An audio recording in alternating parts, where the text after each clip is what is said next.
with Phil stumbling drunkenly out of his bed, preparing in his head all the things he's wanted to be said. 90 minutes for Phil to fill with so much time to kill. He promised chill, but all he does instead is beg and shill. The stream's online and straight away begins to wane, but all is fine as long as Charles with 9 and doesn't step out of line. His content's immature for all to enjoy, fresh when you're, but I feel sure he ran through to feel so insecure. The money earned from yesterday was withdrawn and long gone, as Phil's spending impulse is always set to stay on. His support is also slow and stays so low and fails to grow. You never know, the show may turn into an easy bingo. Most victims across the board we charge the ward because the score can't be ignored. Just how much DSP makes us all feel so bored. To help us fight or sleep and try to keep alert to watch a creep, we play bingo while Phil will bitch on why is sheep but also cheap. While DSP is chasing green, we're seeing green across our screen as Phil's routine predictability rivals our soul machine. He's not burping, leaning, ban. It matters not if Andrew fanners chatters can't see if others make him feel less of a man. Takes a drink and slaps his leg before launching into a bike, pretending there for bills when truth is there to buy a wrestling JPEG. Talks about his shitty life of Clawless Cat and fatty wife and all his strife while forgetting that tits are well, they were right. With drama he will react, but as an actor it's a fact as he rehearsed to be exact in how he felt he was attacked. Three streams nearly over and a win is in sight, with little white despite Phil's delight that tits were not light. We'll say alright, it is okay, and now it's time for Phil to play, but first he'll say that tits will help from being off the other day, and with those words we win again. It's never if but always when the game is won, and thanks to that we made it to the very end.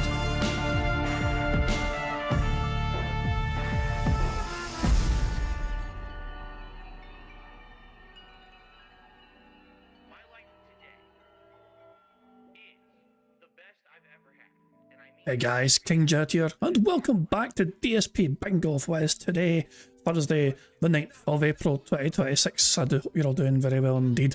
This is Phil's final stream of his week because he will not return after today until Sunday.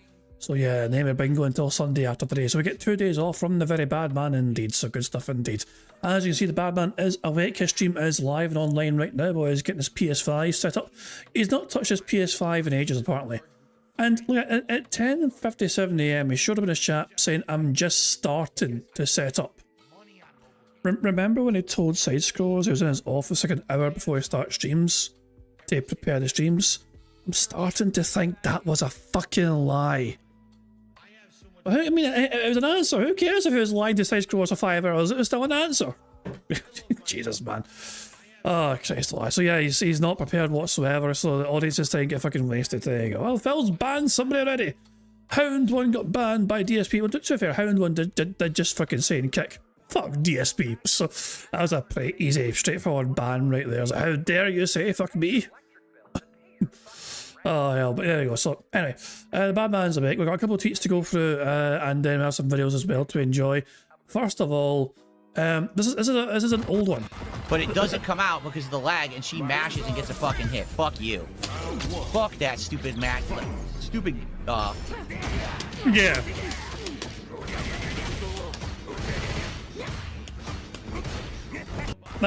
That's the clip. That is the clip. Like, it's happened the last time. So this wasn't from last night. This was from the last time I played Street Fighter, a few nights ago. Back on, like, you know, April 3rd or whatever. The clip says April 4th because that was my time, but this is the night stream from April 3rd. And yeah, he just completely, like, the brain shut down. Like, it just completely shut down. It doesn't come out because of the lag, and she mashes and gets a fucking hit. Fuck you. Fuck that stupid. Wait, one more time. Stupid. I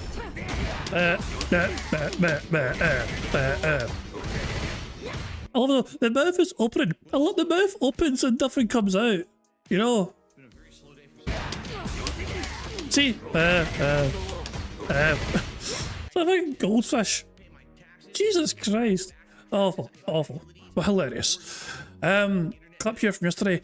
A degree holding university finance major who doesn't understand how collections work.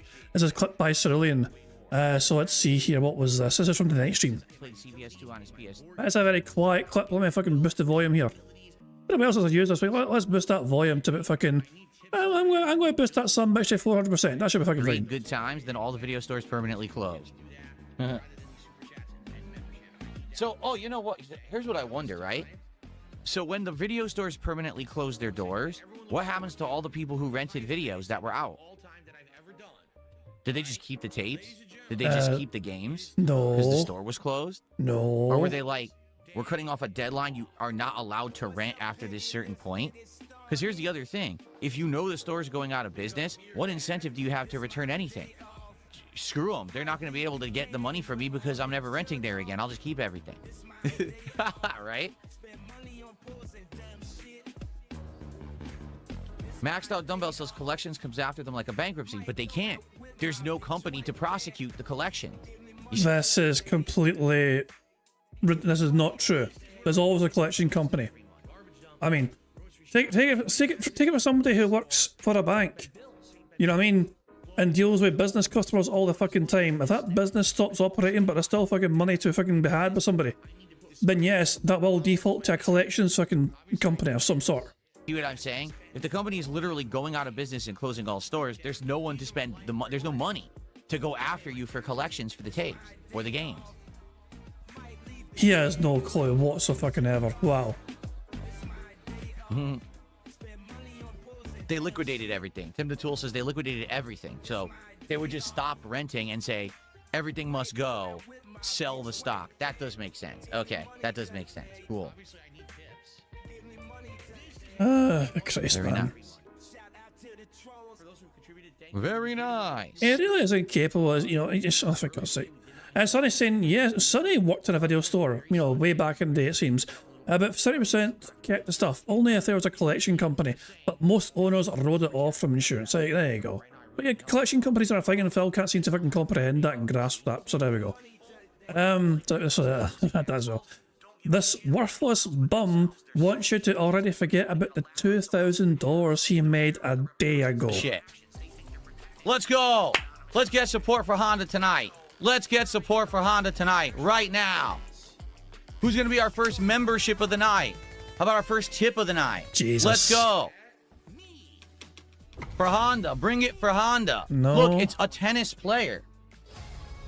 Jesus, this desperation. Bear in mind, that one individual birthday stream essentially is a week's worth of support. And then some. In one stream, in one day, Phil got a week's worth of support. But here he is the following day or two later. Then guys, please give me honest. It'll never be enough. It'll never, ever be enough. I thought this guy funny here. Some random comment in Phil's stream chat. I generally do have a soft spot for Phil because he's around the same age as my mentally disabled cousin who looks similar to him. I mean, that's just a fucking low-key ban, right? That's just evil. That's just mean. Oh, hell. And also, yeah, but this is not Phil's final MR. Phil did rage quit the game before the end of the stream. But however, Raw Phil did just about catch what his MR was. I need to show you this. So I'm not sure if it's not been able to pick up either, but Phil only made... I'm done. Shush, silence, bad man. Phil only made about $117. I think somebody gave me like a last second contribution as well towards the end. But yeah, Phil got his arse whipped in his last match. Oh, Black, dude, this is insane. What's the point of playing? And he's not happy. He's not happy whatsoever. But keep an eye, will you, on down here. So if we zoom in here, actually, I can zoom in here. Zoom in on this fucking bit right here. Okay? And pay attention to this bit here. Because, obviously, he was, before he got his arse kicked, he was on 1499. And that's most people's screenshots, because that was it. But right before Phil quits here, you can actually see it go down more. And go down more, and go down more, and go down more, and go down more, and go down more, and go down more. And this is the last one we see it at. So is it 1492? And I think that, yeah, that's pretty much where it ends off. 1492. Phil lost 7 points. So Phil went down to 1492. But right at that point, he then rage quit to fucking dashboard. So Phil ended the night in 1492. And to be a reminder, he started off a night on what was it? Hold on, let's just fucking fast forward. 1517 is when he started off a night.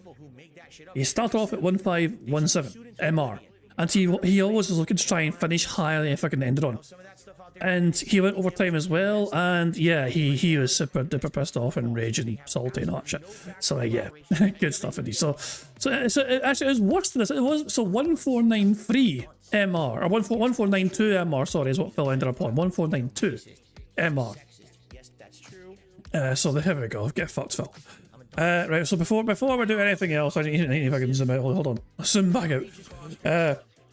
Somebody paid money to get this created. Somebody called Liquid Dave got... I don't know the full ins and outs of this, but somebody gave money for this to be created.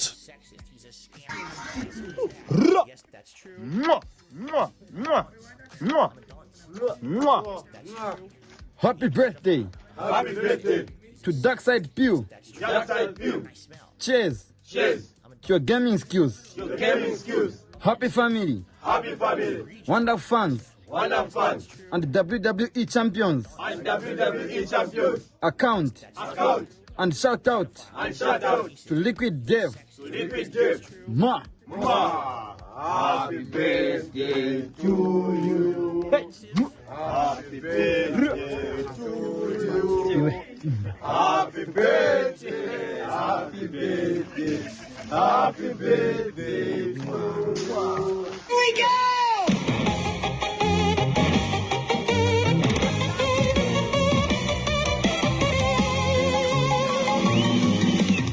I need banana, tasty banana. Put banana in my mouth, squeeze the peel, it comes in denim. What the fuck? Squeeze banana!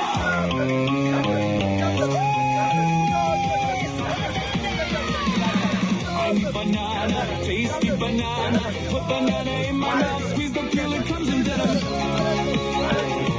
Squeeze banana! Squeeze banana!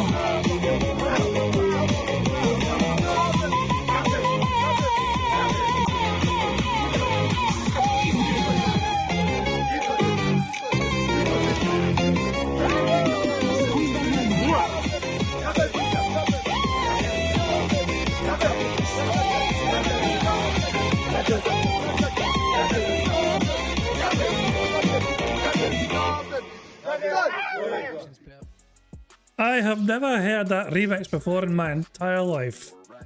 What in the fuck? What in the absolute ever-loving fuck? My god. Well, yeah, that's a thing. That's a real thing. There you go. Jesus Christ. Apparently Phil is live already, or the microphone is live, so my bad. Yeah, so if I go, hold on. Microphone is on at 11:09, so I need to make sure we go here at 11:09. I should just craft fast. 11:09:41. So we'll do that here. Well, what was I saying? I was saying it was like the best marathon he's ever had on his birthday. Apparently he's had no other marathons better than what his birthday was. So there we go. And that's just in his own stream chat. What was I saying? How was your B-Day, bro? So as a response to the birthday, how was your B-Day, bro? And Phil says, it was great. Like the best marathon I've ever had on my birthday. Nice. Anyway, his microphone turns on here.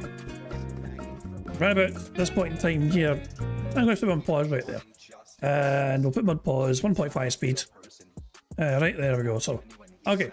It's time for us to enjoy some compilations. First of all, we have a Stop Real compilation from a day stream. Then a Stop Real compilation from a night stream. And then finally, the daily crap. First things first. Let's, actually, before we even play this as well, we're going to watch these Stop Real compilations at 1.5 speed as well, I think. So here we go, here's a day stream compilation. Save the pig! What the heck? A pig with a party hat. Hello, Mr. Piggy. The silly piggy. Save the pig, the game. The whole game you're trying to save the pig's life. Help! Ladies and gentlemen, Thomas has just tipped me $44 and says, this is a late birthday present. I missed your birthday stream yesterday. Why don't you back it up with a source? My source is that I made it the fuck up. Thank you to Thomas. I had to lie about things because I had to protect my ego. So maybe I should do an obligatory plug segment. I haven't done it once, right? So if you're here chilling and enjoying Pokemon Fire Red, please, first of all, if you're on YouTube, like the stream. The like gives the stream engagement. It lets more people find my content on YouTube. It would be great if you could do that for me. No matter where you're watching, you can support the stream in some way. If you're on YouTube, you can do a super chat. You can become a member or give some memberships to the community. If you're on the kick side of things, you can send some kicks or become a sub. Maybe give some subs to your fellow viewer. Or if you're watching this from anywhere or even on demand, you can send a tip via my PayPal. In the stream here, you can use the tips link. It's !tip. If you're watching on demand, just look at the description of the stream or the description of the video on demand. It'll have the link to do so. Thank you to everyone who hangs out, engages, and supports my streams. You guys are awesome. Thank you so much for watching. There you go. The obligatory plugs. Now I know 5 more games to sink all my money into. Yeah, I'm gonna do some pulls tonight, baby. I'm excited. So tonight on the late stream, it is the return and continuation of Retro Rewind. This is the game where we simulate a 1990s video store, video cassette rental store. Last time around, we had just expanded the store and added a whole bunch of new stuff to it. I need money. So this compilation also covered the previous day as well, clearly. So there you go. So just for full clarity, this is the previous day as well as Crimson Desert yesterday. No money right now at all. Would I celebrate LTG's death? Absolutely not. That's terrible. I wouldn't celebrate anyone's death. Like even my most hated enemies, I wouldn't celebrate their death. In truth, I've said this before and I'll say it again. If everyone in life was doing well for themselves, they wouldn't want to be nasty to other people. If they didn't have these mental problems, if they didn't have shortcomings, why would you want to just sit around trying to bring others down around you? You'd be so busy. You do that to LTG on a regular basis, so which people, so you basically are saying you're not happy with life. You constantly fucking berate anyone that criticises you. I mean, Phil, Jesus Christ, man. With all the positivity in your own life, you wouldn't have time for that, nor could you be bothered by it. You know what I'm saying? Like, you would just go on your merry way, enjoying all the good things that life has brought to you. So any people who are miserable or mean or terrible bullies on the internet or whatever, I don't wish them death. I wish them a good life, because if they had it, they would leave everyone alone. You're the biggest hypocrite on the planet. Felipe Baxter, I never put on any clown makeup, genius. I never self-deprecated for popularity, for attention, or support. It never happened. The most you could even argue that I ever self-deprecated myself on stream was putting on clothes. Dressing myself additionally to what I was already wearing. Which is the opposite of what everyone else was doing. Taking their clothes off, rubbing their bodies down with body oil, writing inflatable pickles, you know, nasty sexual shit. I did the opposite. I made a joke of it. While Review Tech USA was going topless, I was putting stuff on for laughs. And I was making big bank doing it. That's not self-deprecation. That's making fun of everyone else who self-deprecates to try to get some kind of attention for themselves on the internet. That was the point. That was the joke. Okay? And then I canceled it when I felt like canceling it because it got boring and tiring. What do you mean you cancelled it? Like, you know, if the best streak died and you couldn't get it going again, so you gave up. I don't want to do it anymore. And quite frankly, I didn't have to do it anymore. And that's a good thing, right? Cornbread Red says you tried to show us your abs last week, sire. It was April Fool's Day, you dunce. What an idiot. Okay. Oh, it's salt. It's even now, get my mouth overpowered with salt flavor. Mark, how are you? He says he remembers he went to a video store in 2007 and rented the PS2 version of Capcom vs. SNK 2. My brother had a PS3, so I played CVS2 on his PS3. Good times, then all the video stores permanently closed. So, oh, you know what? Here's what I wonder, right? So when the video stores permanently close their doors, what happens to all the people who rented videos? No, it's again. Did they just keep the tapes? Did they just keep the games because the store was closed? Or were they like, we're cutting off a deadline, you are not allowed to rent after this certain point? Because here's the other thing. If you know the store's going out of business, what incentive do you have to return anything? Screw them. They're not going to be able to get the money from me because I'm never renting there again. I'll just keep everything. Right?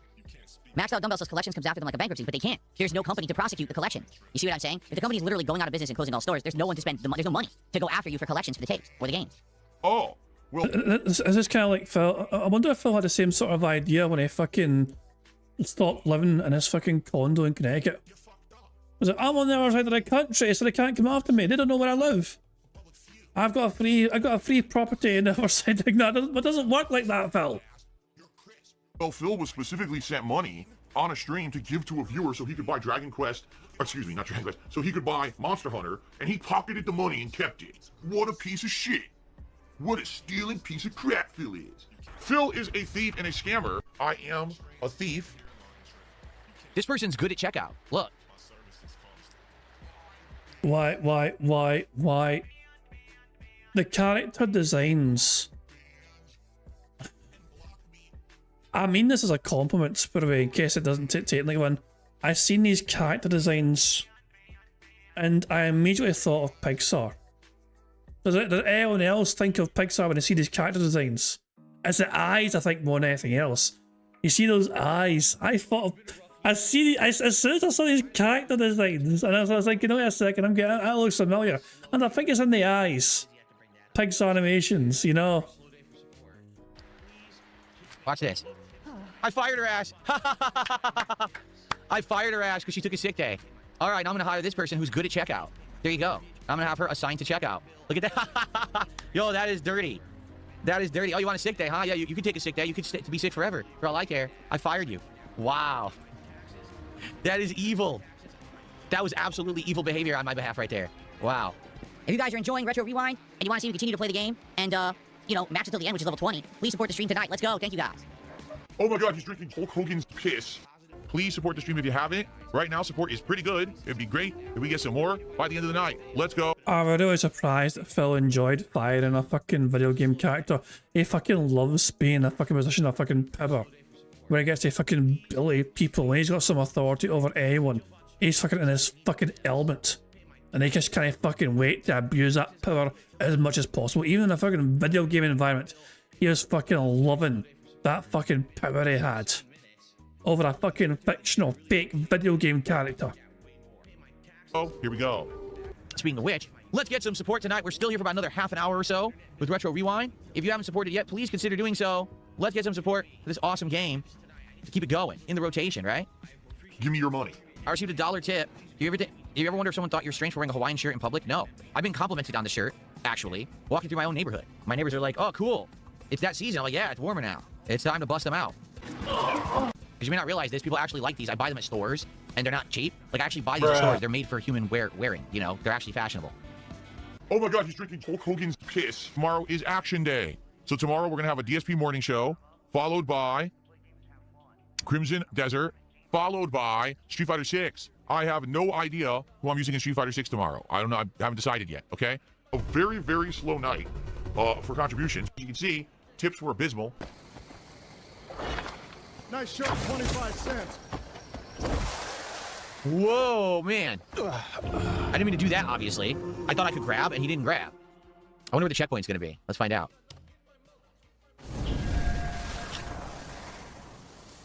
Where the hell am I? Oh, wait a minute. I'm closer. They spawned me closer to the tower. Look. I'm legitimately closer than I was. Okay, well, all right. Let's climb. Please support the stream. As you can see, we are at around 73 bucks of support. Crimson Desert, I've kept as a daytime stream and in the regular rotation per your requests, for your attendance, engagement, and support. Hopefully it doesn't fall off today because it's been doing quite well in the rotation. So please, if you like this game, support it. Let's get some subs. Let's get some memberships, super chats, kicks, and tips to keep it going. All right? In the meantime, enjoy some highlight clips here. No. Ready to continue? Here we go. Now, please support the stream. 2 hours to go. Let's get some Goddamn flashbangs. support for Crimson Desert. If you want to see me keep playing this game, please, you know, become a member, become a sub. Give some memberships or subs. Maybe some kicks, a super chat, a tip, all appreciated. Let's go. What's up, King Michael? Good to see you. Let's continue. Mark McCauley says, hint, hint. Dude, no hint, hint. I'm outright telling you, I really would appreciate some help via tipping. That's not a hint. That's saying, if you can, please help, because it really sucked earlier today. It was so goddamn slow. We just finished the Scholar Stone quest line. We did our first bounty, and now we're accidentally continuing on with the story. It wasn't intentional, but... What is that? Uh-oh. Chapter 5. It's not a good sign. Let's try it. Let's try it again. It didn't even crash. It just disappeared. It didn't even, like, say crash or anything. It's gone. It's rare when that happens. It just disappears completely. It doesn't matter what game I play. I'm a fucking bug magnet, dude. There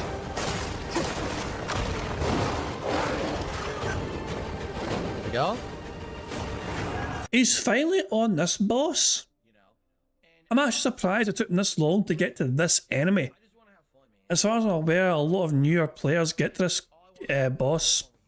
It doesn't take them that long. I mean, I haven't played the game myself, but apparently this is one of the first ones you can, one of the first bosses you could encounter, depending on like where you go, of course.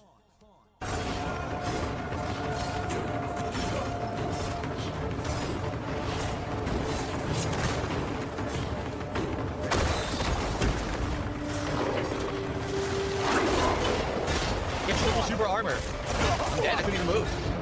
He had super armor, which I didn't know, and he just does an attack that instantly killed me. Took all my health.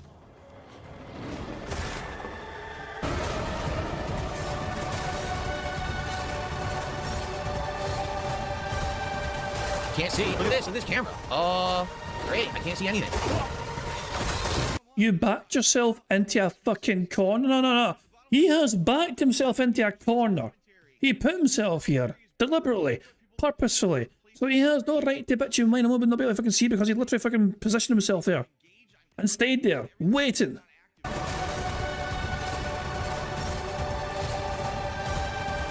Can't see. Look at this. Look at this camera. Great. I can't see anything. The camera may be the worst part of the game, actually. The camera is just horrible. Why are you having an enclosed area if the camera can't follow the action? It gets stuck.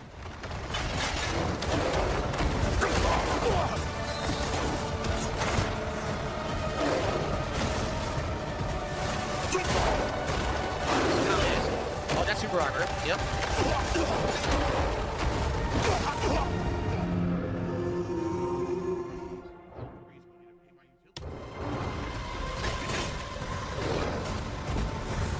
You suck! Sergeant Madness, obviously, thank you so much for $100 super chat. Is it a whale? It is a whale because it has those whale-like teeth that filter things. It looks like cones. He's got a big old eyeball. Yeah, that $100 super chat saved the stream.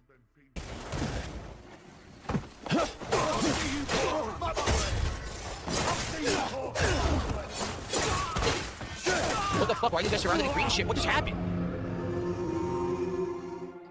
Stupid You got knocked the fuck out, sucker. fuck. Like, what just happened? I just lost all my health. I don't know what happened. I couldn't even tell. It fails before it gets to a different spot. They should have it be a mechanic where if your character you control in the game dies so many fucking times, they suffer from depression because they're being controlled by somebody so incompetent.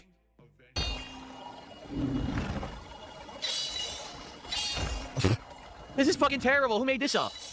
Some fucking idiot. This is garbage.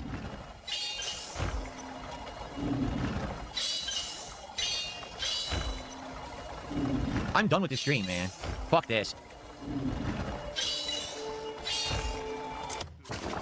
We'll do it next time. I don't have time. I'm already 10 minutes late for this garbage. It would fucking million things at once. It's terrible. Why the fuck did they make it like this? With no explanation of how to do it. Well, we'll do it next time. That is incredibly dumb. Oh, I'm such a stupid idiot. Tonight is Street Fighter 6. Undecided if I'm going to use Honda in ranked or if we're going to go casual with like Lily or Dalsum. We'll have to see what people want tonight, but we'll see. All right? Okay, so I'm some kind of a crazy addict. And now I sit around spending money on mobile games constantly. And that's why I had to declare bankruptcy. That's going to be a lot of Hogans tonight, brother. Oh, yeah. Philomania is running wild here on DSP Gaming. We're going to pull for Hogans. We're going to pull for Macho Man. We're going to pull for Carmelo Hayes or whatever. We're going to pull tonight, brother. Pull. There's still this back here.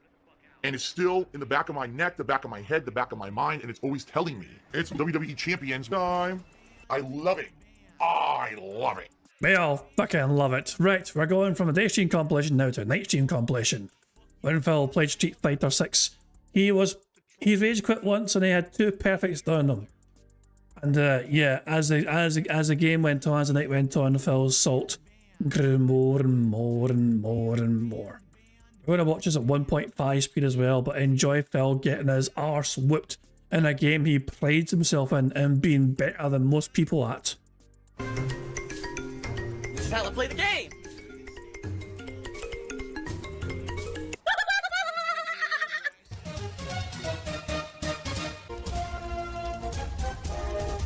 Oh my god! I have to warn everyone. Warning. What you may see right now is going to be absolutely disgusting. Sound good? Sounds good to me. And let's get some support for Street Fighter tonight. All right, so far, what do we got? So far, we got our first subs of the night. We have no kicks, no memberships. We did get some super chats, and we got no tips. Yo, let's get our first kicks, our first memberships, and our first tips tonight for Street Fighter 6, the only Street Fighter 6 stream of the week. Let's go. Look, Phil is just a full-on, this is his business. It's just begging and being greedy.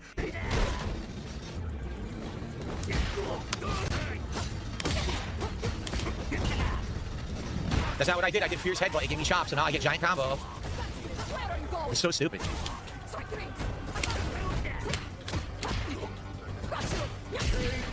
Phil can only dream of having the words High Master appear underneath his fucking name. Phil is barely a master and he's fucking fortunate to fucking be a master still. He is very fortunate there's no fucking demotions once you hit master rank. When you hit master, you cannot go back to diamond. Master is a safety net. And he's very fortunate that's the fucking case. So the 2 times I got hit that led to me losing the match was because the move didn't come out. 100%. That's all it was. Skill issue. What happened? How the fuck did it whiff? Look at this nonsense. Look, he was rewarded. Are you kidding? The butt slam went through his fucking body, and he gets rewarded with massive fucking damage. No, it didn't. No, it didn't. You missed him, Phil. I'll see if we catch you. The move didn't come out. 100%. That's all it was. So, Phil was trying to claim that a butt slam went through the guy's body, right? Phil jumps and commits to the butt slam. JP jumps the other way, and it's cleared him. Phil then butt slams nothing. The butt slam goes through his body, says Phil. The butt slam goes through his body. Nah. What happened? How the fuck did it whiff? Look at this nonsense. Look, he was rewarded. Are you kidding? The butt slam went through his fucking body, and he gets rewarded with massive fucking damage. Dude, again, he stuffed it. This is such fucking nonsense. Dude, what? Why does this character in Nugs Medallion, why does that sound so familiar? Is that the tractor? Nugs Medallion? That name sounds so familiar. I don't know why. He doesn't have to fucking do anything. He fucking sucks, and he quits because he's a bitch. He knows he got lucky. I knew about the tractor. So he got his arse whipped by the tractor.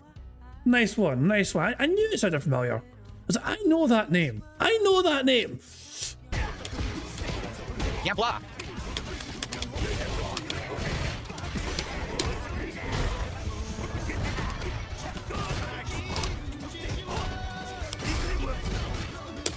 So stupid. When he was doing his jab into the punch attack, I did level 3 to interrupt it, and it didn't come out, so he gets away with it. Yeah, I'm a gamer.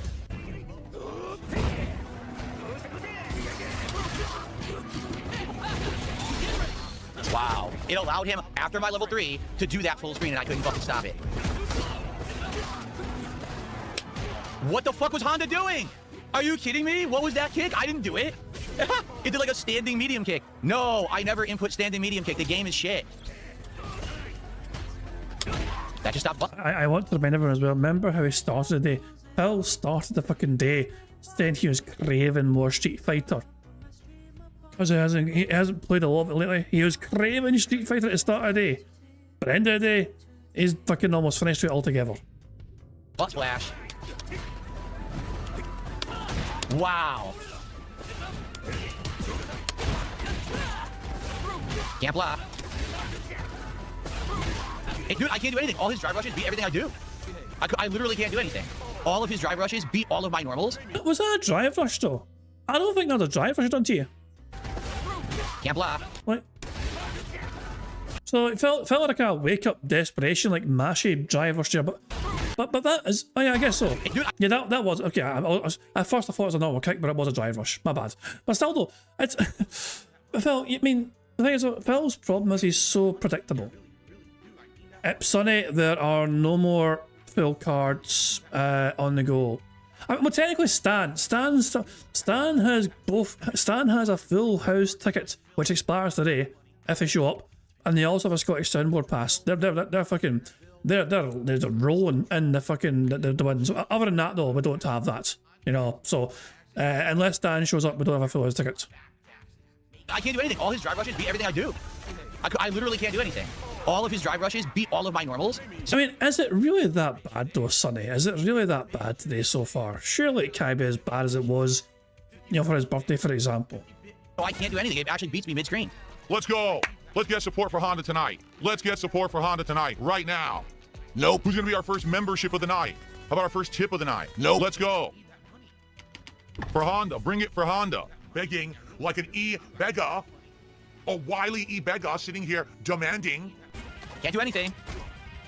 Can't do anything, dude. There's nothing I can do here. It's complete. Here comes the Kami. Oh, why is it always so satisfying when Phil uses the Kami? Maybe it's because he's such a he's a sexist piece of shit or something. I don't know. Counterplay. I can't do shit. Look at that. Look at this. I can't do anything. I literally can't do anything. Yeah, because they fucking read you like a fucking book. You're trying to do things. They're literally sitting there waiting for you to try something. And they know what you're going to fucking do, and they stuff you. Like look, go back. The Kami's just literally sitting there waiting for Phil to try something, daring them to fucking go. Yeah, what are you going to do, Phil? What are you going to do? Look at that. They saw your drive impact, they fucking blocked it. They stuffed your ass. Look at this. I can't do anything. I literally can't do anything. That's insane. I did everything possible. I can't get out of the corner. She just stands there and recovers instantly from every normal she pushes. Every button she pushed recovered. Wait, sorry. Are you trying to tell me that the daily crap is basically... It basically repeats the daily crap today? I mean, if oh, for God's sake. We do have a daily crap on standby as well, but... that you cut, but... Jesus Christ, man. Oh, it's going to be awful. Basically, Phil is just repeating himself. So I couldn't even do the reversal. I couldn't do the drive reversal if fucking she blocked it. However, it is time for some support. It's been a half an hour since we got any support on. It's time for some support. I didn't fucking realize you're a scheduled fucking slot for support. It's time for some support, guys. He is no longer asking you. He's telling you. It's time for it. the stream. Let's go. Let's go. Let's get support for ranked Honda. Get him block.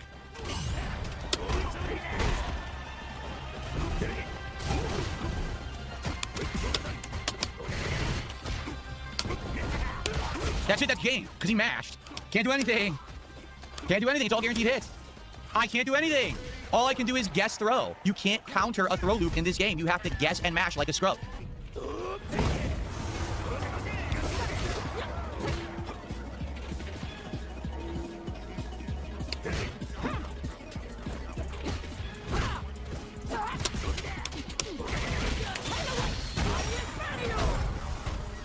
He plays the same person every fucking week practically.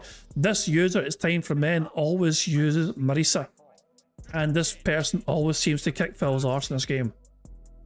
I don't think I've seen this person ever lose to Phil in a proper set. I didn't do anything. I literally didn't move and the game gave her a fucking hit. What a piece of shit. You're not outplaying me, you're mashing buttons. You're not outplaying me at all. Can't do anything.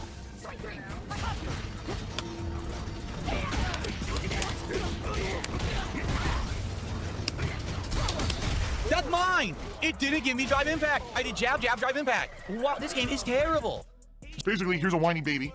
My eyes, I'm crying. I'm like, oh my God, my eyes are burning out of my head. I'm crying like a baby.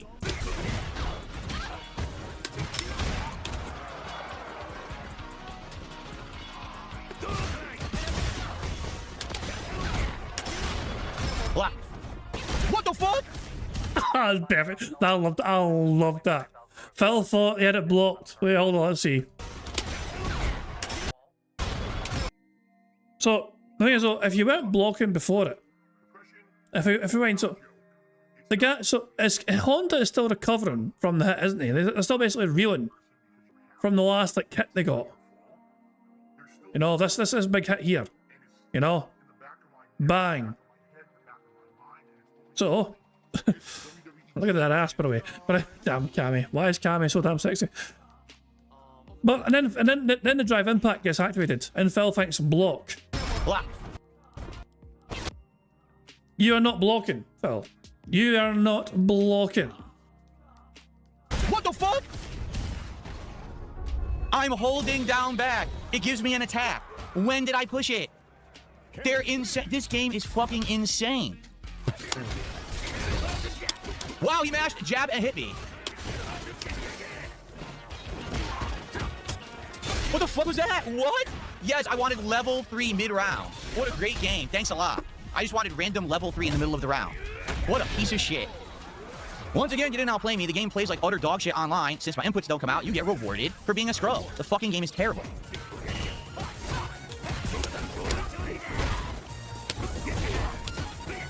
Of course. Can't do anything. Oh my God, are you fucking serious? Couldn't do anything again. That's 3 in a row. That's it. That's game. That's literally game. Walk up throw, cold drive impact, and I can't counter because I'm playing online. The game is fucking terrible. This game fucking sucks, period. It's terrible. Crush like a cockroach under my boot. I'm a cockroach to them. You know what I mean? I'm gum. Stuck to the shoe. They don't care about me. Guys, obviously, please support the stream. God damn, flashbang. Let's go. Street Fighter 6 has done well for a long time. Let's keep it that way. This is my only Street Fighter 6 stream of the week, so let's go. Let's get support for it. And you know what I mean? Real support, not the moral support. Real support for it, okay? Jesus, you know what I mean? No, not real support. Moral support is not real all of a sudden. Fuck your moral support. You know, pay me money now or I'm going to keep bitching away and fucking ranting at you guys. Wow, what a wholesome content creator. Okay. Give up. Go get a job. Go get a 9-to-5 job and give up on YouTube.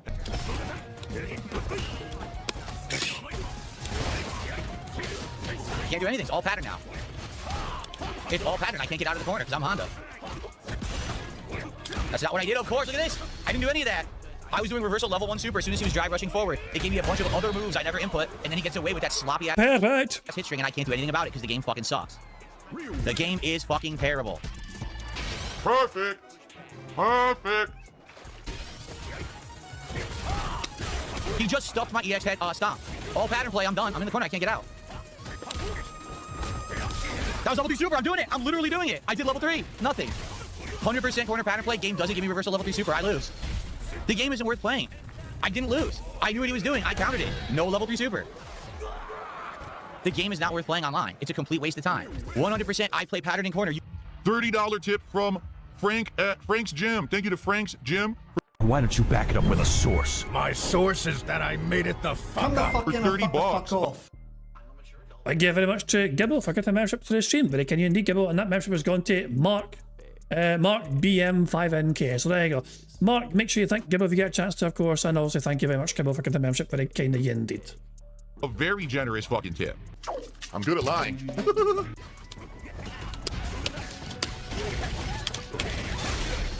Her mash low medium kick beats all my normals and my headbutt.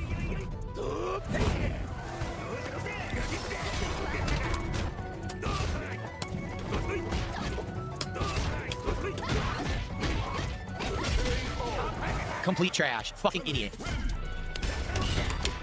She mashed jab and got a combo.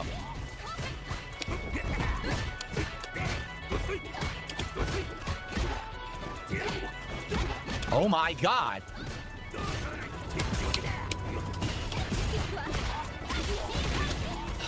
Yeah. Fuck this. You see what I mean?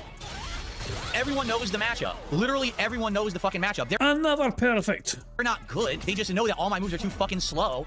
Perfect KO. Yeah. That's what I'm talking about. Perfect KO.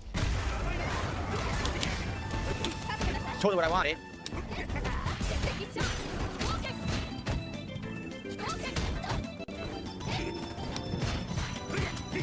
Can't bluff. That's it, that's game. She just mashed low medium. It beats everything.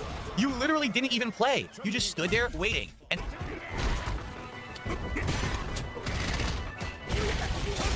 No excuses for a mirror match, Phil. he mashed buttons and got an interrupt Oh, wait, there's excuses, there's excuses.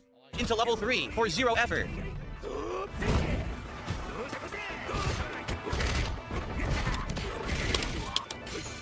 That was EX headbutt. Dude, I can't win. The game doesn't fucking work online. I did a fucking EX headbutt.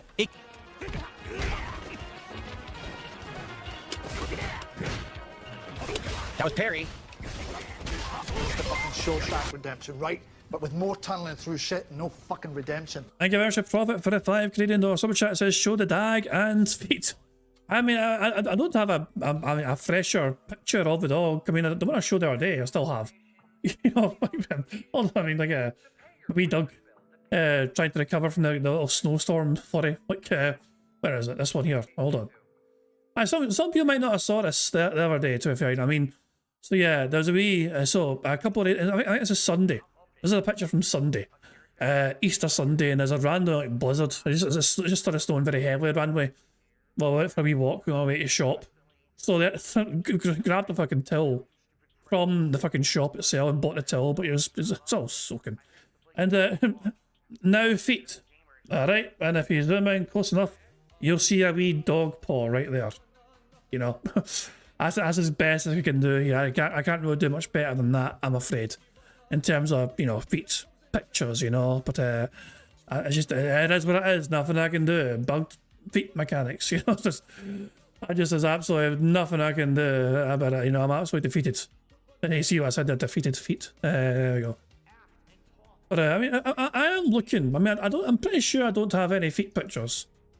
Mind you, I've never taken any feet pictures in the fucking first place, you know, so I've no reason to ever have any fucking feet pictures, you know. But I can't see any. I could randomly Google random feet pictures for you, you know, and pretend it's fucking me, but I don't know. That's a bit of a weird thing to fucking Google. The best I can fucking do is show Prophet his own feet. You know, that's the best I can do. You know, other than that, I'm lost. I cannot do any better than that. You know, this is Prophet's own foot picture that you sent me before. You know, so that's the best I can do. I showed you my dog, and I showed you some feet. So I have fulfilled the criteria of the super chat. Thank you very much, Prophet. Very kind of you indeed. Right, let's get back to the compilation. He went off of full screen Hail Mary drive rush. Had no idea I was going to do the Honda hand chart. Guess and win. That's this game. Guess and win. Pick top tier, guess and win. That's Street Fighter 6 in a nutshell. Not know how to play the fucking game. Just Over 1,800 milligrams of sodium. This is one of the saltiest things. punish because I guessed. He gets insane reward for backdash mash like a scrub, and it works because the game is a busted piece of shit.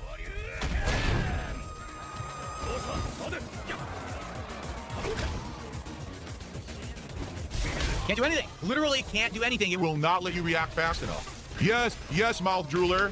Yes, mouth drooler. Hold on, let your mom come in and wipe your fucking face now, so you can play your next match.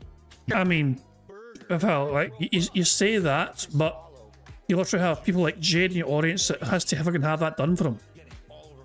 Just be mindful of what you're fucking saying, for fuck's sake. You have literal fucking people in your audience, in your community, support you somehow, despite you fucking talking like this and acting like this, and they fucking need that very thing done for them. You fucking, oh, for God's sake, wow. That's yeah. Little screenshot here. Funny, sent this in the murder squad here. DSP is saying the game is broken. An AI overview. Street Fighter 6 is generally regarded as an excellent, highly polished and accessible fighting game, widely praised for its solid netcode and content-rich launch. It is not considered a bad game. There we go. It is not a bad game. If AI says it, it must be true. But yeah, it is not. So, it's highly accessible, it's got rich content, gameplay criticism. Some high-level players criticise the prevalence of roll-ups and drive rush mechanics as making the game too reliant on guessing rather than pure skill. That's actually fucking similar to what Phil says sometimes. But in Phil's case, so he's just pressing the wrong fucking buttons, not shit. And balance up the though. Critics have raised concerns with the rarity of balance patches, but then as far as I was aware, they were fucking constantly trying to tweak the fucking characters. And the balance of fucking characters, not shit. It's happened multiple fucking times though. Monetization issues. Oh yeah, that's fucking DLC. That's not a problem for Phil though. You're talking about somebody who's fucking spent $100 3 separate times for the same game across 3 platforms. You know? So that's definitely not a fucking problem for Phil. Anyway, let's get back to the compilation. Because she recovers instantly from every fucking move. Here comes the Kami! That just hit me. Hit me clean, can't do anything, can't react. It's not even Street Fighter gameplay, what they're doing. You suck. You did absolutely nothing again. You did every move that's unblockable, unstoppable, unpunishable, and completely safe. You fucking suck. You're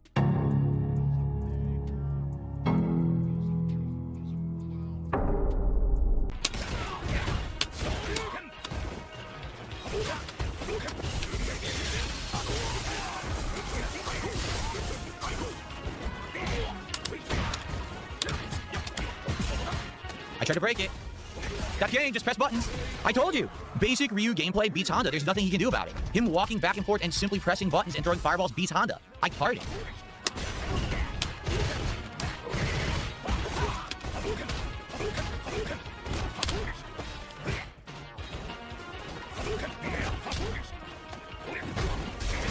Couldn't do anything. I did wake up level 3, nothing, done. So a waste of 2 matches, completely wasted, no point. A waste of 2 matches, it's a complete counter match. I'm telling you, that Honda can't beat him. That's just as bad as Cammy. I countered her punch. Wait. Phil has had a 30-minute rant about Street Fighter 6 and he's been, oh my god. Imagine crying for 30 plus fucking minutes about Street Fighter.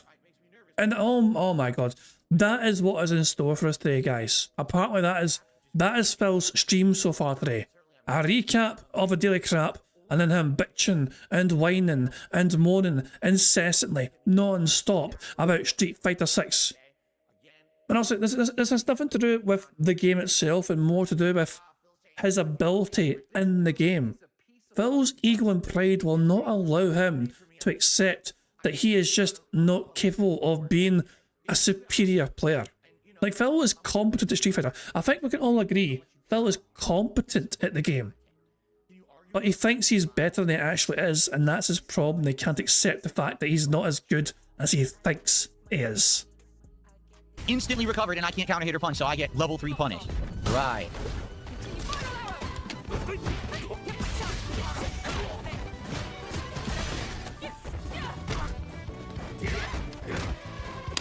Can't do anything to that. It's a guaranteed loss. She has 0 skill, no knowledge of Street Fighter.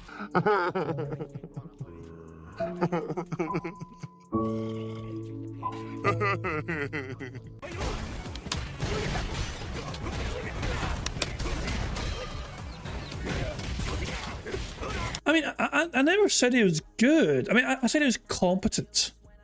Like, he knows how to play the game, if that makes sense. He knows what the buttons do. He knows what that's attack. So he's when I say he's competent, I mean he understands how he was incapable of actually performing it. You know, if you get what I'm saying. There's a difference between competency and being good, in my opinion. Like, he knows, but he's not capable. You know. Now he gets level 3, that's game. One lucky jump, one lucky guess, one lucky jump. It's over. I'm gonna have a tiny bit left. What a great game, huh? Just lucky. I got lucky, I jumped. That's it, it actually killed me. This game fucking sucks. This game fucking sucks. He didn't read me, he guessed, because he's Luke and he knew it was free.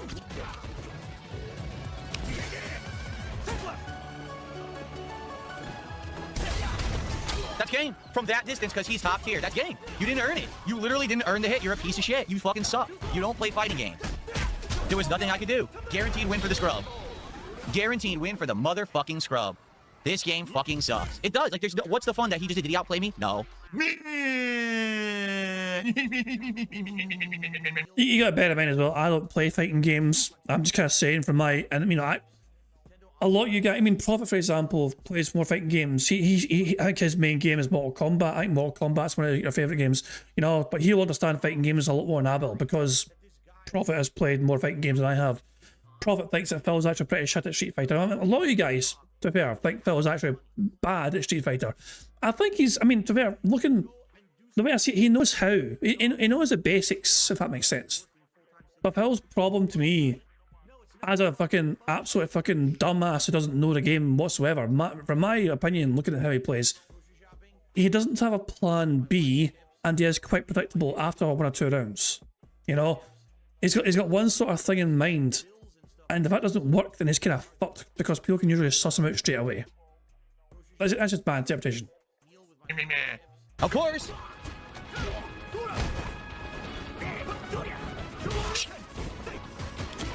Can't do anything. You can't do anything to it. You can't counter drive impact it.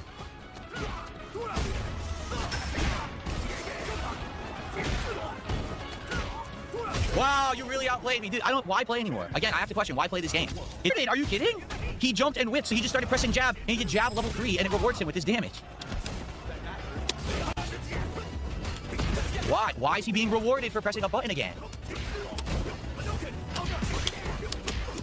Dude, again, he was rewarded. He was rewarded again. Yep, I can't do anything. The game doesn't work. He gets away with just doing these buttons over and over. I literally can never hit him.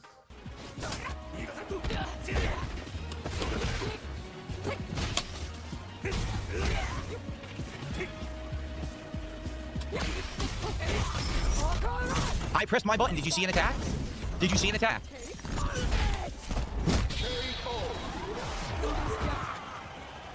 It just stuffs everything. What do you want me to do? He's a bitch-ass fucking scrub who doesn't know how to play the game. He can't handle getting owned by someone who knows what he's doing. So then he cries. He probably went to cry to his grandmother after that. I'm not playing this anymore. Nah. There's no point in playing this game anymore.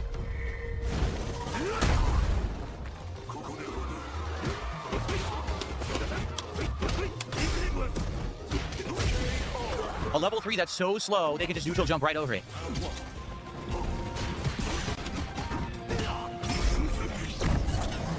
Can't do anything. I'm frozen.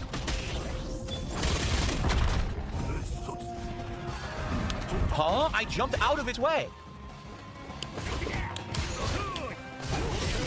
It won't block. Dude, this is insane. What's the point of playing this game? I'm done. I am done. And so he rage quit before he could show us, but yeah. Phil's MR, as I said earlier on, went down to 1492.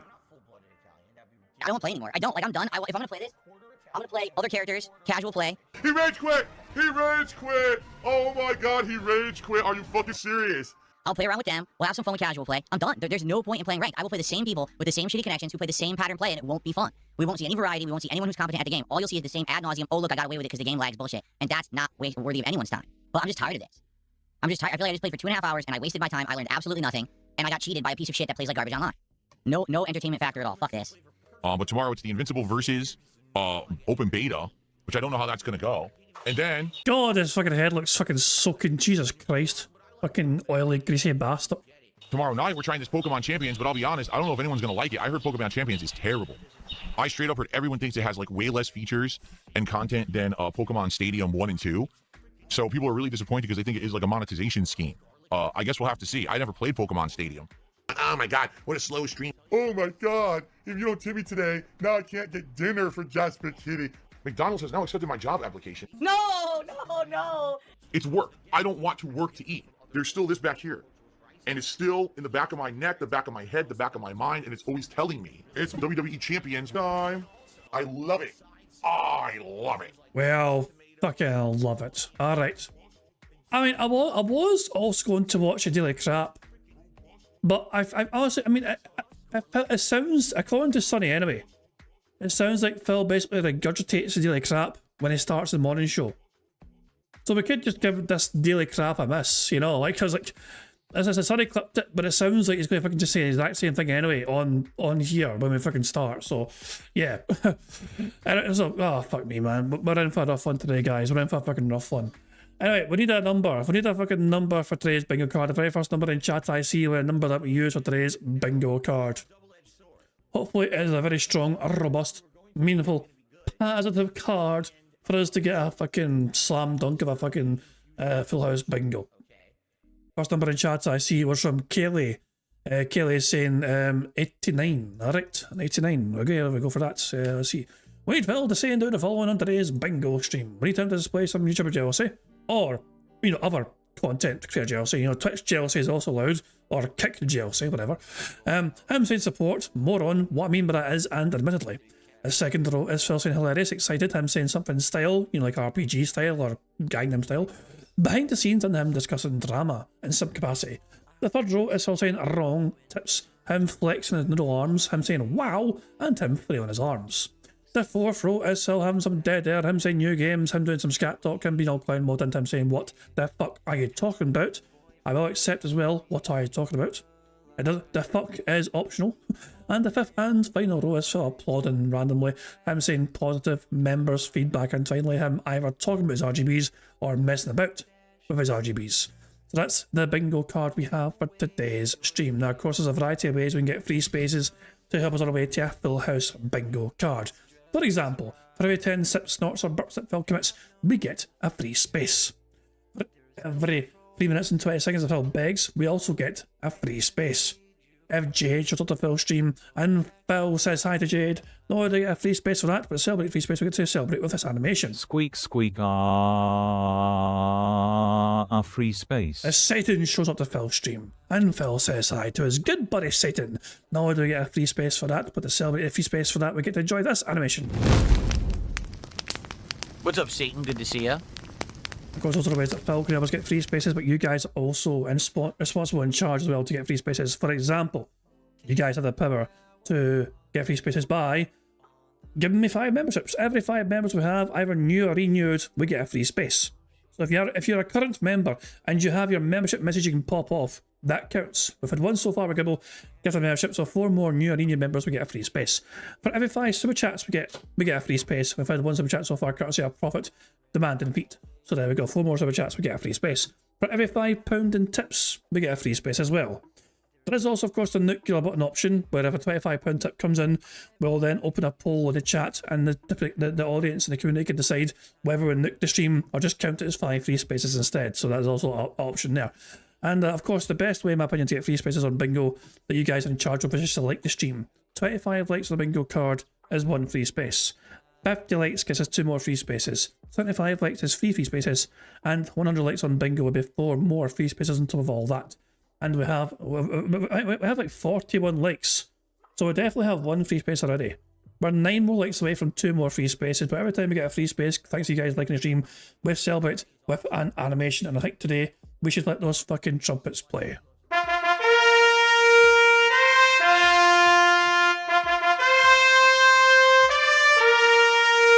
One more time!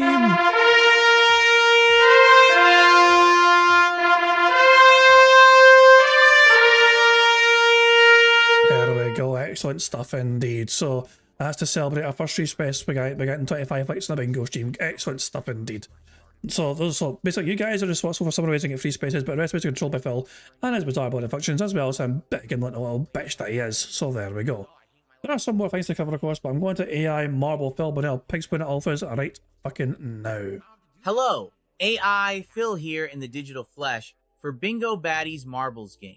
By entering the exclamation point marbles in chat, or scroll down the description in the video to get the link to enter. At the end of each month, a first, second, and third prize winner will win a cash prize. Now, if we get a full house on the bingo card, marbles will run to determine a winner for that day and will win a prize on the wheel, which could be used for future games. It's just that easy. There we go. It's as simple as that. Make sure you have your own marble locked and secured. If we get a full house today, of course, we'll have a marble race afterwards to enjoy. I think I've covered all the bases. There's only one thing left to do before we start playing bingo today, and that's for us to press the random Scottish soundboard button to send us off into battle once more. And she's a big fucking bitch. She sure is. On that fucking note, it's time for bingo. We're going to start off with Phil on microphone only. So here we fucking go. Everybody, how y'all doing?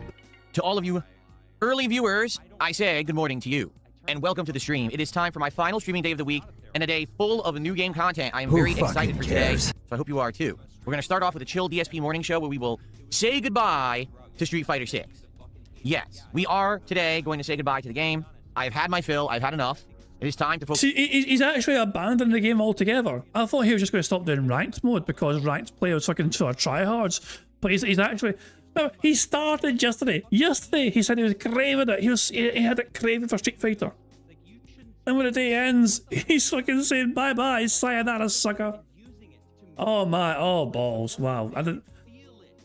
I wonder, he'll be back. He will. I am confident Phil will return to the game at some point. I'm confident of that. Yes, we are today going to say goodbye to the game. I've had my fill. I've had enough. It is time to focus on other things. And so we will talk about my journey through the game over the last 3 years, and... Wait, oh my fucking god. No. Oh my god's sake. It's basically the fucking Street Fighter equivalent of the helicopter story. Oh god almighty. Come the fuck in or fuck the fuck off. Thank you very much, just likes for popping the 14-month bingo baddie membership, as he's saying Phil prefers meat.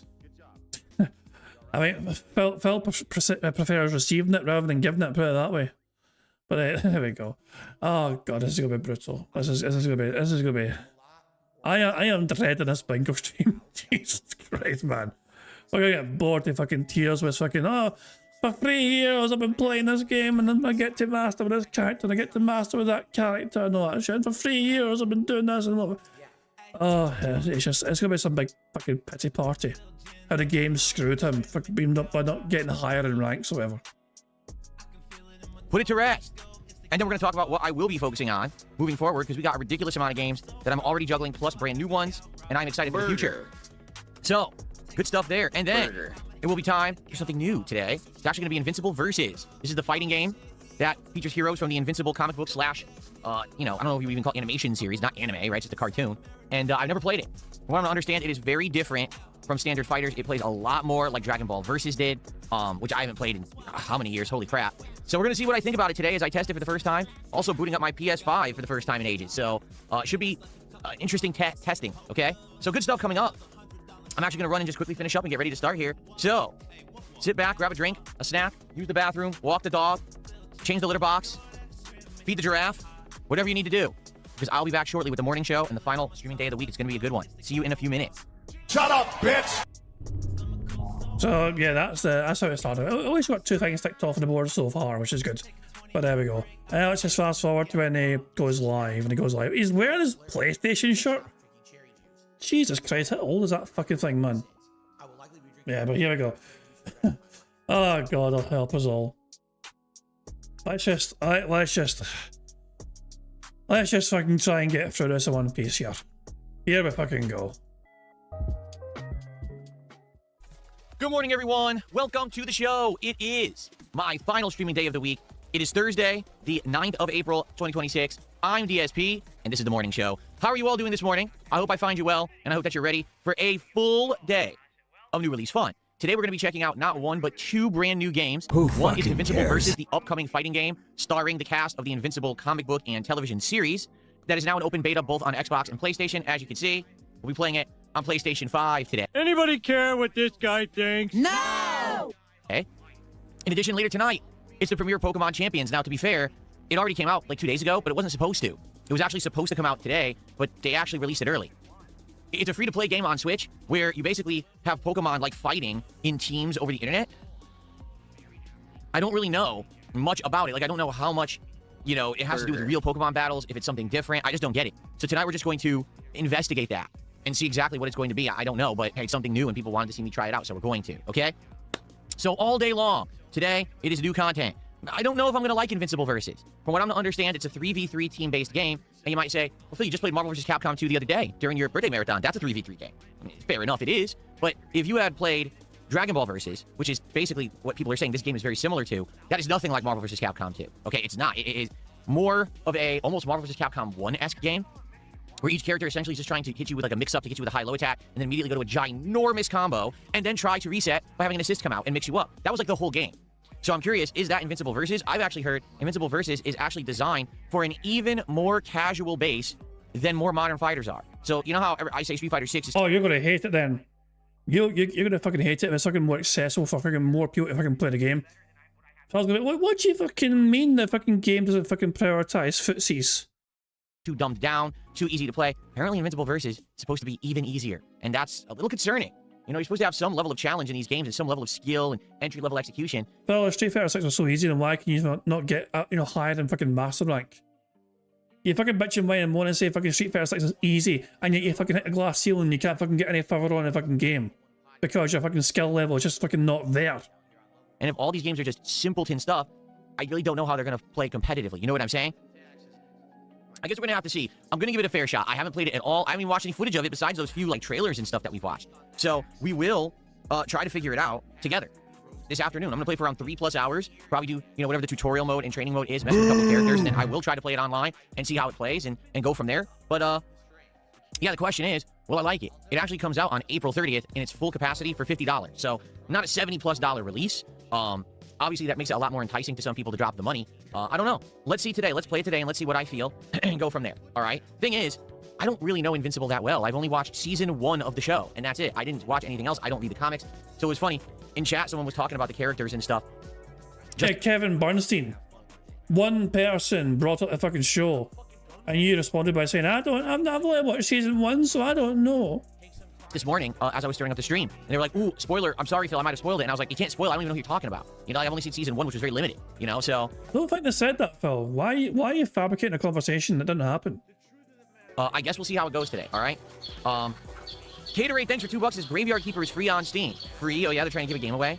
See, here's the thing. Here's really what we need to address, okay? Because I do think that it's pertinent to talk about it today on the morning show. I'm just in the midst of too much. And what I mean by that is, for a while here, since Resident Evil 9, there really haven't been many or any releases. There just haven't been, okay? So I've been juggling so much stuff, right? Crimson Desert, Dragon Quest 7 still going on, now Pokemon Fire Red, Retro Rewind, and RimWorld, and yes, Street Fighter 6, but none of those are really hot new releases. You know what I mean? This week coming up, there actually are hot new releases that people want to see me play. And how am I going to do that when I'm playing 6 games? I'm not. That's the answer. There's no way. How can I play 6 games and then 2 more new ones? I can't. That's not possible. So something needs to be done. And in light of how things have gone recently with the lineup of games, what I think I want to do this coming week is make a push to possibly finish Dragon Quest 7, although I don't know how close I am to the end. I'm being told I am getting pretty close. So maybe play that at least 2 times next week, okay? And, do my best to kind of juggle everything else, but I need to finish stuff up. Now, what we're going to talk about this morning is Street Fighter 6, all right? And what I mean by that is we're going to talk about my journey with this game ever since it came out. Who fucking cares? The different ways that I've covered it over the last 3 years, where we're at right now, and why I'm moving on. Okay? Cool. And that'll be your definitive answer so that we can... So basically, for this Street Fighter 6 segment coming up, is basically this. For the next 20 minutes, I'm going to be talking and saying absolutely nothing. God help us. We can actually talk about the future, because to be honest, time is my biggest commodity. Right? It is. People want me to play this game, play that game. Literally in that super chat, Caterade is telling me, oh, there's a game free on Steam. And I just don't have time to check out anything right now. I'm playing too much already, and there's other... You're the master of your own schedule. You create your own fucking schedule. Maybe you didn't fucking sleep in until fucking 10:30 every fucking morning and fucking actually do something for your fucking mornings. You'd fucking have more time in the fucking day. Maybe you fucking didn't stay awake until, you know, until 3 o'clock at night fucking on your fucking mobile phone, playing whatever fucking mobile fucking gadget you're fucking addicted to now. You're talking have more time on your fucking hands here. It's like well, you complain about time when you set your own schedule and you fucking... It's like you're in charge of when you fucking do things. New stuff coming out. So at a time like this, when I'm basically on overload and there's too much going on, I have to make tough decisions. So we're going to talk about that today, and we'll see. We'll see how this works out next week, okay? Okay, cool. First off, how's everyone this morning? Let's say hello to everyone. Over on the YouTube side, who do we got? We got Double Kirby, Bradder Stan, Scat Ass, Daryl Dixon, Dungeon Keeper's Mistress, of course, Caterade, Kyle, Mandles, Stanley, The Waller, Jade is here.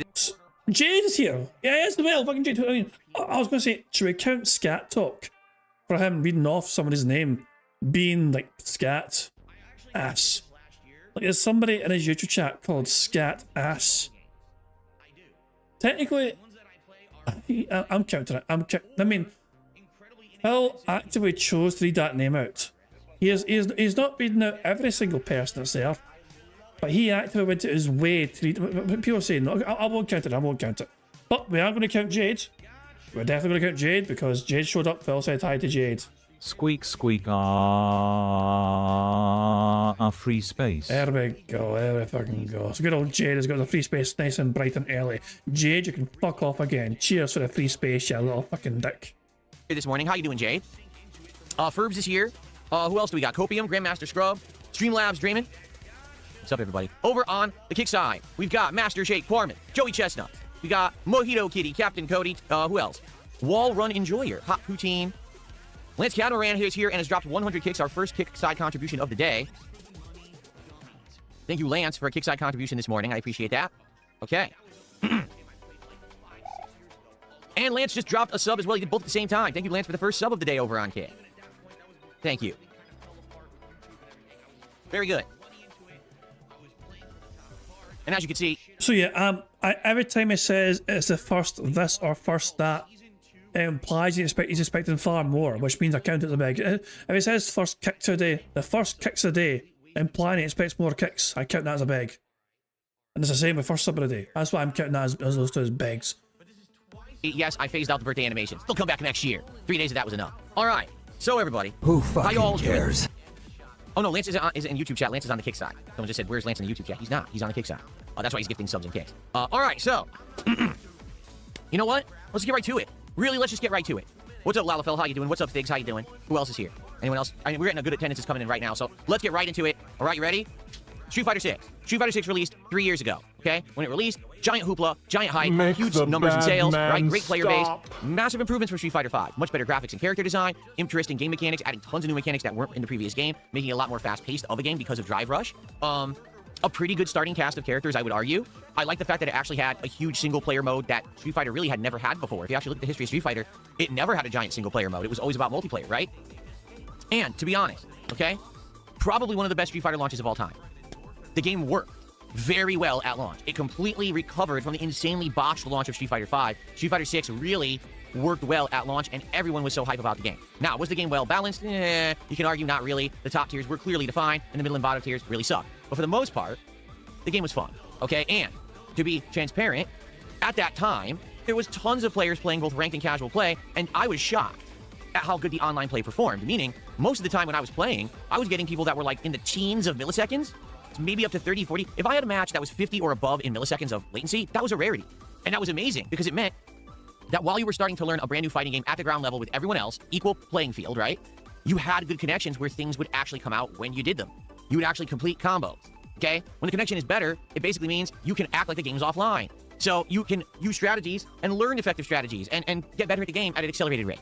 That was a great thing, all right? And I would argue the entire first year to year and a half of Street Fighter 6, although there were ups and downs and definitely abusive stuff and there was things I complained about, for the most part, it was a very fun experience. And if you'll remember, I covered Street Fighter 6 very intensely, which I normally don't do with fighting games anymore. All right, I don't. Now, usually a new fighting game, I'll buy it, I'll play it for a couple weeks, and every once in a while, I'll occasionally go back to it, but I don't play them hardcore, right? I don't. dabble with them, essentially. And then I move on to other stuff. I'm a variety creator and streamer now. I'm not just an FGC guy who's covering fighting games and needs to microanalyze every character and tell you about the meta and show you the top tier combos and strategies. It's not about that. I do way more than that. In fact, I'm known for variety. I'm known to be the guy that covers kind of everything. You never know whenever you jump on to one of my streams. You have no idea what I'm going to be playing, and that's a good thing. That's why I have such a wide viewer base that come by for whatever particular genre they like, and that's why I'm still pertinent after 18 years. If I just stayed playing fighting games for the longest time, what about during the droughts, right? The Street Fighter 5 years and the years that Tekken wasn't doing so well, I would have been struggling. But instead, I went to other stuff. Now, let's talk about the results of that, all right? First off, thank you to S. Silvestrito for a $5 super sticker. He says, how's it going? It's going good, SL Silvestrito, or Silvestrito. I appreciate that support. That's actually our biggest super chat of the day. Burger. So thank you for that. And supportive support just did 500 kicks. He says, if you'd quit when you first said you would have been at 1550 master points. You kept playing and lost points, but you were ahead. I know. If I quit when I said I was going to quit, I would have actually been up on wins, and I would have actually had an overall great night. Well, not great night. I still would have been very disappointed with the game. But, you know, we're going to talk about that. Thank you for 500 kicks. Let's keep going, okay? So, here's the thing. When Street Fighter 6 came out, my footage did well. Very quickly, within a few months of that, like 2-3 months, it kind of sputtered. Now, not my footage, but the people watching it. And what I mean by that is, originally I did have, many, many years ago, a fighting game community viewer base. People in the FGC liked watching Dark Side Phil videos. But since I fell out of love with Street Fighter around Street Fighter 5, and I stopped covering fighting games extensively, basically that viewership dwindled, and some stuck around, but not many. So when I covered Street Fighter 6 at a much heavier capacity, okay, basically, people were like, what are you doing? You're supposed to be the variety guy. Why are you playing this game 3-4 times a week, major streams? We don't care. Now, that wasn't everyone. That was a select base, okay? But for the most part, it's true. I was playing Street Fighter, and my videos went from getting thousands of views down to like a few hundred. So I'm pumping out all this gameplay, and no one's really watching it, okay? And so, what ended up happening was, after that initial big rush of popularity of Street Fighter 6, let's say 6 months, right? I cut down on the amount of footage that I was playing the game. Even though I had like 5 or 6 characters that I had played and got to master rank, no one really cared. So I said, let's do Friday night fights. Let's have fighting games once a week, okay? Where we play them, and, you know, we have a good time with them. But I keep my variety going. I keep my balance of games going. So that way we don't get completely eaten up by fighting games, and then people who like me doing other stuff don't complain that I'm not going further enough or beating other games more quickly. Let's do a balance, okay? And the moment that I made that decision, okay, essentially what happened was people who were hardcore in the fighting game said, all right, he's back to his old ways, and moved on. But my regular viewer base, the variety base, stuck around. And I want you to understand how much I appreciate that you guys know that I love playing fighting games, but, you know, it's different today. I have no aspirations to become a competitive player that's going to go to an in-person tournament or qualify and go to EVO and try to become something on the world stage. I don't want to get some... That's because you can't, Phil. Those days are fucking long gone, Phil.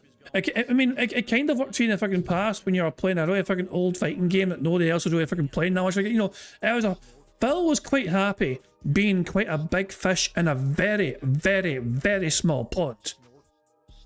You know, it wasn't exactly a fucking massively popular scene when Phil was fucking going to conventions to fucking put his games back in the fucking day.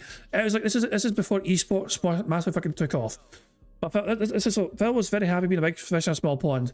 But nowadays, he is a you can barely fucking see him in the ocean of fucking competition of fucking people trying to fucking become a fucking like pro player and like in any fucking fighting, you know, game in general. Not just fighting games, but games in general. Esports are a big massive thing these fucking days.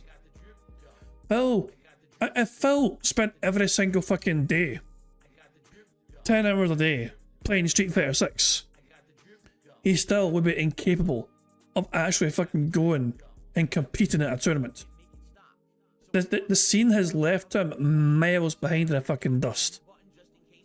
Through a combination of factors: 1, skill level; 2, probably age as well, because his reactions are fucking terrible, you know, and 3, because he's not as good as he thinks he is. There's others that are just simply better than him, and that's a fact. You know, fucking, it's just a statement. There's a statement of facts right there. He can pretend all he fucking wants that he could fucking be a pro fighting game player if he wants to, but we all fucking know the reality. Signed by a team and start flying all over the country to play these games. For me, it's just fun.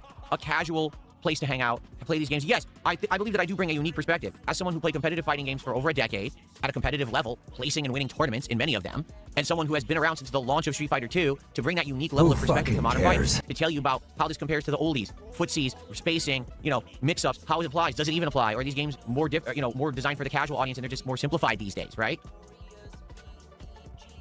So, what's happened is over the last 2 years or so, Street Fighter 6 kept going, right? They kept adding content, new DLC characters, new stages, new skins, etc. In general, the FGC still likes Street Fighter 6. They're just not as in love with it as they used to be. When the game first came out, they thought it was like the best fighting game ever, okay? Now, not so much. What's happened is the game has settled into this kind of established meta of how it's played and what characters are considered top tier. And quite frankly, it hasn't really changed. Yes, there are new characters that are released like Mai Shiranui who go right to the top tier, but for the most part, the balance has remained the same. It hasn't really changed. You know, Juri, still top tier. Cammy, still considered top tier. Lower top tier, but still considered top tier. You know, any character that's like a Shoto Rushdown style, all top tier. JP, definitely still at the top. You know, it hasn't really adjusted that much. There's been a couple shufflings of the deck, like Chun-Li is dipped now down lower. But anyone who's mid or low tier is pretty much still mid or low tier. They've never elevated the bottom. So the game has remained almost the same. The problem with that is that because of that, the game has gotten stagnant and stale. When you watch people play Street Fighter 6, it almost always looks exactly the same. And one of the big criticisms of the game is that you could be watching tournament footage of someone playing Ryu against someone playing Cammy, and you erase the names from the top of the screen, and you would have absolutely no idea who's playing because everyone plays exactly the same patterns. That's the meta. The game's boring. It's true. That's a true criticism of the game. That's not me saying that. The FGC has said that.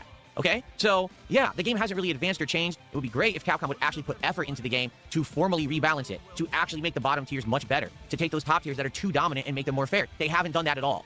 In fact, I think they're afraid that if they did that, the people who were so hardcore into the game would complain and stop playing, and then they'd stop getting their hype. They'd stop having streams with thousands of... You mean like you, Phil? Viewers, no one would want to go to the tournaments, etc. They're being cowardly about it. Instead of improving the game, they only care about the popularity of the game, if that makes sense. So, what's happened over these years is my interest in Street Fighter 6 has gone up and down, depending on what I'm up to and things like that. You know, it kind of hit the fan last year. I remember that Mai Shiranui released, and I played with her, and I got her to master right away because she was so bustedly good. Within like 2 days, she was master for me. But then after that, I kept playing, and I just got bored. I was like, there's nothing interesting about the game anymore. Every single... No. You shouldn't get past Master. And you fucking went into a little pissy fit. You know, like, oh, this game sucks. As soon as it hits Master, there's a problem with connections, there's a problem with lag, there's a fucking problem with pattern playing scrubs or whatever. But he keeps hitting this glass ceiling. Like, he struggles and fucking fights tooth and fucking nail to barely scrape into Master, the setting at a fucking Master. And if Phil actually does ever get there, as soon as he fucking gets there, that's where he fucking stays in perpetuity. And because he's not fucking good enough to fucking get beyond Master. The time I play, everyone plays these characters exactly the same. There's no variation, there's no attempt to be innovative or different or creative, and that's one of the things that I used to love about fighting games, is that when you fought one person's E-Honda, they would play ultra defensively and not keep you away. Then you play someone else's E-Honda, and then they're in your face attacking you constantly. Whoa. That's cool, right? That's different. That's what makes this game neat. Not Street Fighter 6. In Street Fighter 6, everyone plays exactly the same because that's how they designed the game. They didn't make it that creativity is rewarded. They made it that you memorize the meta pattern, you copy paste the meta pattern, wash, rinse, repeat. That's the game. That's where's your fucking creativity, Phil? Because like, you fucking try and pretend like you're not actually fucking trying to imply that you have creativity playing the fucking game. When people can fucking read how you fucking play and counter that very easily after seeing you play for 1 or 2 rounds at most. Because you fucking have like you have spoiler alert, Phil, you have your own fucking pattern playing style. You fucking bitch your mind and more about other fucking players being pattern players, but you fucking have your fucking same 3 moves of fucking doing yourself, usually in a fucking game. And you're very easy to fucking read. Once fucking people have seen what you fucking do, generally that's all you fucking do. It's fucking boring. From a competitive perspective, that doesn't stimulate my brain and make me want to play more. It actually puts me to sleep. So, I quit Street Fighter 6 almost a whole year. Right? I think it was like, maybe like spring of last year that I said, whenever Mai Shiranui released, right? That's when I played with her. I was like, I'm done with this. This is too boring. And for a whole year, I played either classic fighting games or nothing. If you remember, I played the Capcom Fighting Collection 2, which has Capcom vs. SNK 2, and I played that for like 4 or 5 months as much as I could, until basically the player base fell off and there was no one left to play. So I had to stop playing it because there was just no comp anymore, right? It was just laggy connections and no one who was any good, so there was no point in playing it. I got so good at the game, it was hard to find someone who could beat me at it besides like Justin Wong or one of my old school friends from back in the day who I would do like a challenge set against. No one else could hang with me in the game. Fuck you and your friends. After that, I actually totally retired fighting games for a while throughout the fall and right into early this year. And then what happened was, basically, things slowed down with games. There wasn't a lot going on in early 2026. So I said, you know what? Maybe this could be the time. I'm starting to crave fighting games again. Maybe we can actually bring them back into the mix. Now, at this point, I've been removed from Street Fighter 6 for almost a year. There are multiple new characters like Elena and Sagat that have been added to the game that I hadn't even seen in action yet. And I was very curious how the game played and if it had been changed or whatever. And so, to my surprise, when I actually brought back Street Fighter 6, what was it, late January? I think it was late January. It might have been early February. People liked it. They were like, ooh, this is cool. This is something Phil hasn't done. This competitive play, he hasn't been in his rotation for a while. I do feel that there were some newer viewers there who had never seen me really play fighting games from the whole Asmongold interview and stuff like that. So there was renewed interest in it, okay? But what's actually happened now, in the last 2 to 3 months that I played Street Fighter 6 is, we're right back to square one.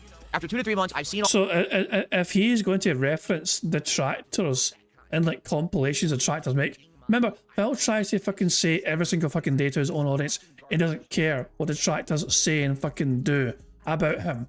But if he's going to fucking bring up detractors making montages about him fucking being bad at Street Fighter, that's one of the reasons why he doesn't want to fucking play it anymore. I'm expecting it. I'm expecting the hypocrisy to come out. We'll have to wait and see. Hold on.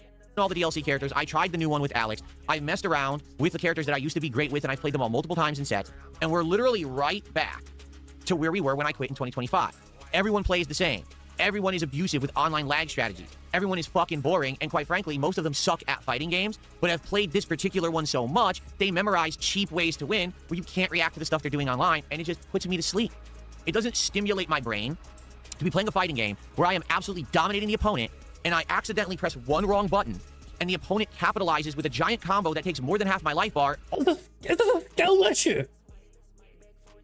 Phil's idea of dominating his opponent is, I mean, I can only imagine in Phil's mind, him dominating his opponent is maybe like fucking, maybe, in Phil's mind, maybe he thinks that if he jabs his opponent like fucking 20 times, that means they're well on top. Even if the fucking opponent has like done like fucking three grabs, like 3 or 4 grab moves and whatever, 3 or 4 throws, you know? Like, it's like, some moves are more punishing than other fucking moves. And Phil is actually sitting here. Phil has the audacity to sit here and bitch and whine and moan about how his inability to press the right fucking combination of buttons is screwing him over somehow out of fucking getting better at this game.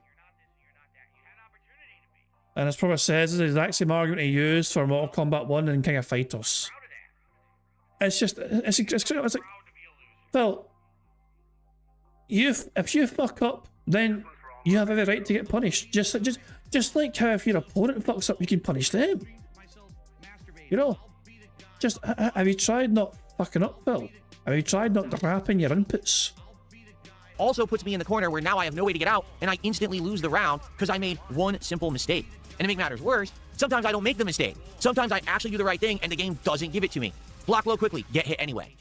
EX headbutt, jab. Enough of this.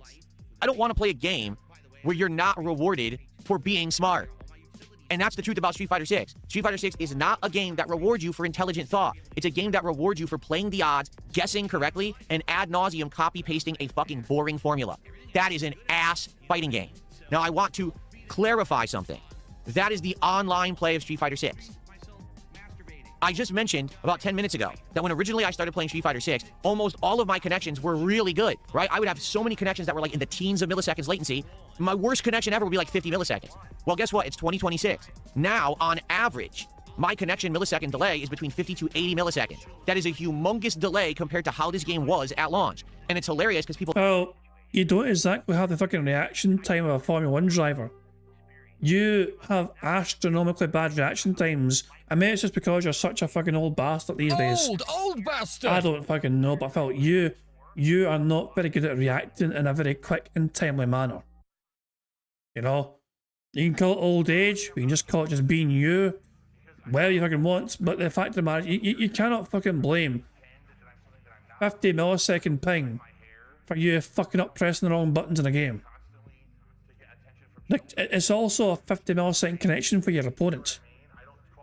You know, for all your complaints and bitching and whining and moaning, you got to fucking remember your opponent has got the exact same connection as you have in that situation. Because it's a fucking peer-to-peer fucking fighting game. You know? You got it's exact same hindrance, basically. You know what I mean? It's like, this is not an excuse, Phil. This is not a valid reason to fucking bitch and whine and moan. Will tell me, but Phil, the Steam numbers say it has the biggest player base ever. Then why are all the connections worse? If there was a better player base, you'd match with people who have better connections. I mean, all the fucking good players, Phil, that have a better connection, they made it to High Master and Grand Master. You're stuck in the Master territory, you know what I mean, and it's struggling to find your fucking opponents because all the good players, they went and got past Master a long time ago. So, don't really care how many people are playing it if they're all at the bottom level and I can't match with them. The people who have played it at length have terrible connections. So you play the game, and how do they play? Online lag abuse. Not intelligence, not, you know, oh, I know how to play my character. It's just, oh, I know, just do this one thing, throw fireballs from mid-screen because no one can dodge them or block them with this lag. And then it all hits you. You're like, what the fuck? Like, the guy has no mouth-drooling strategy. Fireball, fireball. Hi, Jade. How you doing, buddy? The fuck? That's like a strategy that wouldn't work in Street Fighter 2, but it works in this one because the game is fucking laggy, you know? And it's just not fun anymore. You get to the point where I've invested a ton of time into this game, and I'm just not getting any satisfaction out of it anymore. It doesn't even feel good when you win a match, because half the time it's bullshit. You know this game should play better online, and Capcom stopped caring. They just want you to keep spending money on the expansions. So I've played it enough to the point where I've seen what the game fully is. I totally understand it, and essentially, I'm just not interested anymore. If the game played better online and I was getting those better connections constantly, maybe I would. But I've had enough of playing through this game on a ranked night and actually having a few great matches where I dominate and my strategy works because I'm using my brain, and then I literally lose 5 in a row because the game plays like laggy dog shit. Okay? I refuse to just sit here and waste hours of my time losing to people who don't have a competent thought in their head, but think they're good at fighting games because they memorized a lag pattern that works in the terrible connections this game gives me. Alright? The FGC can lie to themselves as much as they want about how good this game is. It's not good online. It very well could be a great game offline. I can't speak to that whatsoever. I don't go to in-person events or tournaments. People don't come over my house to play me. And It's because you have no friends. Your friend was fuck. I love how Phil's about it. So, what, Phil, why don't your friends come over to your house and play you? You've got a big fucking home after all. We're all in a private community. Why do you not have friends over, Phil? Why not, Phil? Do you not have friends that are into gaming, or you don't have friends in general? I see. The one friend you fucking ever had in your entire fucking life, you fucking ruined that friendship because you prioritized fucking making money over trying to fucking cultivate a fucking friendship. I see. Okay then. And I don't care about traveling to play this game at any kind of a competitive capacity. All right? It's not like the old days of Street Fighter. Now I'm a variety creator, and quite frankly, I don't like the game enough to invest that level of time, money, and or, you know, resources to care like that. I just want to play it more casually. I would like to get better at it, but it doesn't seem like the game is designed well enough to play it at a meta level at this point in time. And I don't think that Capcom's going to be investing more money to improve the netcode so that it will be a better online experience at this time. I just don't believe it. Okay? Boo! And so, I'm done. Okay? Okay, so are you gonna shut the fuck up now? Is that your little pissy rant over about Street Fighter? You're done. Great, move the fuck on. You're not gonna play it again. Okay, whatever. Fucking fantastic. I'm not playing it anymore. I'm serious. Like, Street Fighter 6, unless there is some huge reason to return, I'm not returning. Like, let's say, for example, next year they announce, oh, Vega's gonna be in the game. Maybe I would be convinced to try it again and see if Vega's any good. But that's about it. I really don't want to play it anymore. I'm not getting any enjoyment out of it. It's a waste of my time. To be honest with you, it's become an actual waste of my time to play this laggy game. It's not me, it's them. If Capcom cared, they would actually make the game play better. Of course it's not Phil's fault. It's Capcom's fault that Phil can't be better at the game. How fucking dare Capcom not provide a yellow paint mode for DSP in fighting games? They don't care, and the FGC loves to lie to themselves about the quality of the games they play because it's their hobby, and they're so deathly afraid that if they criticize their hobby and admit that this game lags and sucks online, that no one would play it, they won't say it. Well, fuck them. I'm actually honest, and I got more shit to do with my time than I have time for. So I don't care about wasting time on Street Fighter 6 anymore. They can kiss my ass. Okay, so that being said, since I'm done with Street Fighter 6... That being said, I guess. Okay, that now means that we will have more time in the schedule to play more games, which is a good thing, because as I've already stated, I was juggling 6 games. Now, we're going to remove Street Fighter 6 from the schedule permanently, so that now means that we're down to 5, but then there's 2 more coming up next week, so now what are we going to do? And that's what I was talking about, is that it looks like what we might have to be forced to do now is to try to focus in on a game or two that I can get much further in quickly and beat, so I can get those out of the schedule, so that I can now focus on new games, because to be honest, there's no way that I can play Dragon Quest VII Reimagined, Pokemon Fire Red, RimWorld, Retro Rewind, and, what's the other one? Now I'm having a brain fart. Oh, Crimson Desert, and... Well, say goodbye to RimWorld. Say goodbye to Dragon Quest. No one fucking cares about that fucking game. Yeah, fucking video game, fucking... That's a fucking demo you'll play. Get rid of that shit as well. Wait, get rid of Crimson Desert as well. You're ruining Crimson Desert for a lot of people. So yeah, stop playing that shit as well. There you go, problem solved, Phil. Also Pragmata, and also Mouse PI for Hire. That's not possible. Now, I'm already so far into the games that I'm playing, okay, that I don't want to axe games. You know what I'm saying? We're over 40 hours into Dragon Quest. You are on the cusp of axing Crimson Desert. You're on the absolute cusp of it. Right? Even if you'll get a game like Retro Rewind, we're like 12, 13 hours into it, and we're almost done. Like, it ends at level 20, and we're at like... Yeah, because it's a demo, you dumb bastard, isn't it? So, we have 50 likes. We got 2 more free spaces, guys. Thank you very much, guys, for liking the stream. 50 likes means we get 2 more free spaces, and as well, of course, as well as that, we get to have an animation, a wee animation to celebrate getting 2 more free spaces and 50 likes on the stream, and I think to celebrate the 50 likes, we're going to have some more fucking bubbles playing. The Bubbles animation made by the supremely talented Pixar animations. Remember though, you gotta keep an eye on the bottom right for Jasper to do his thing. Fuck him up, Jasper. Good cat. There we go. Cheers guys for 50 likes. It is very much appreciated. We got 2 more free spaces right there on the card. Level 12. So what I think we need to do is focus in more on the games that we know that we can make giant progress in. Okay? What can we make giant progress in? Dragon Quest. We're almost at the end of that game from what I'm being told. So we probably should focus heavily on that, at least playing at 2 major streams next week to make maximum progress in it. Okay?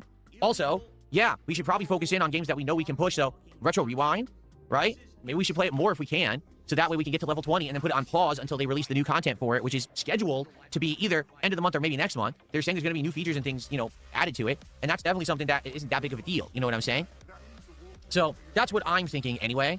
And it's really up to you guys, you know, how we focus on it. But we got to make a change. We can't just keep playing the way that I'm playing. And oh, Jade is giving us thoughts on Street Fighter. Jade is saying, in day 1, I was so happy. Street Fighter 6 is first I play easy to me. Easy controls.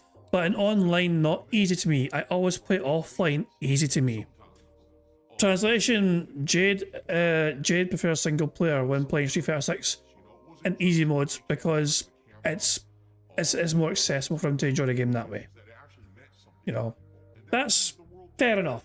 Jade likes Street Fighter, but he can't play the game online because of his limitations. Which is that's not maybe mean or anything. That's just fucking. But he's still. But fair play. But Jade still enjoys the game though. Phil could fucking learn something from Jade. Jade accepts the fact that he's not really cut out for online play, but he still likes the game, and he still enjoys the game in offline mode.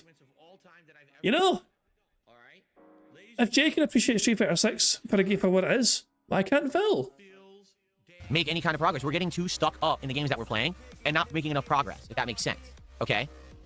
I got a $3 tip from NutLump32. Listen to this person. They said, will you play Toxic Commando? No, I have no time to play new games right now. I can't. Will you please set aside a day to honor CCH Pounder and her portrayal of Bertha from the epic film RoboCop 3, still considered an all-time great?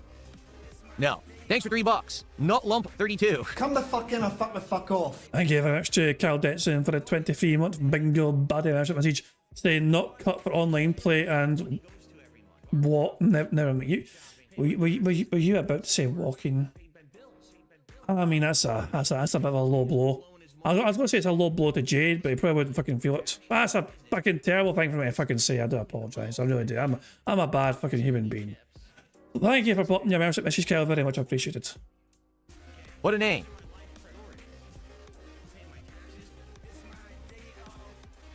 Burger. Where the hell is there? It is. Where's the $1 cent? Kept missing it. Okay.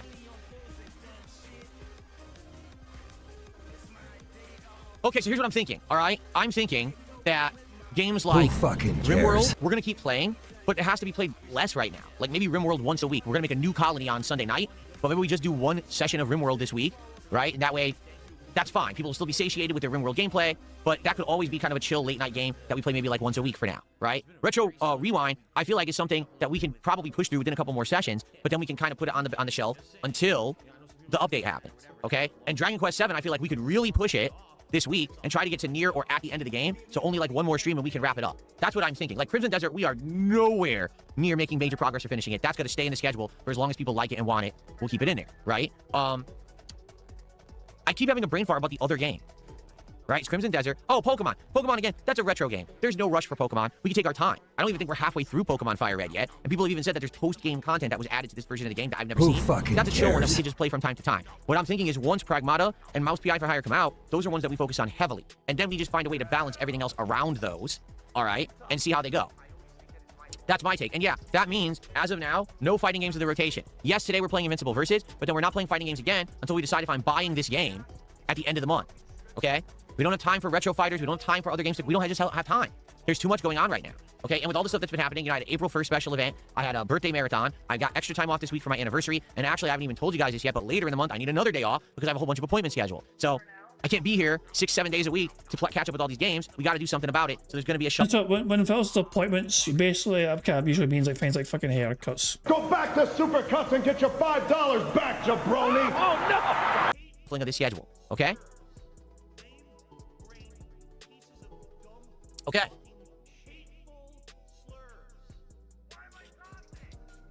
So, Phil, do you have anything of actual substance to talk about today, or is that it? All right. How is everyone? Because I see a lot more people have joined the stream. I hope that you're all doing well. Everybody, how you I sense a beg. It's nigh. doing? Good morning. Well, I guess at this... Oh, no, it is still good morning. I did start early. Oh, wow. Okay. Burger? Can we try a Red Robin turkey burger for DSP Tries It? Oh, the food talk. God help us. Does Red Robin actually have a turkey burger? I don't know if anyone would want to see that. We did do a Red Robin burger a while ago, didn't we? Wasn't it called the Scorpion Burger, if I remember correctly?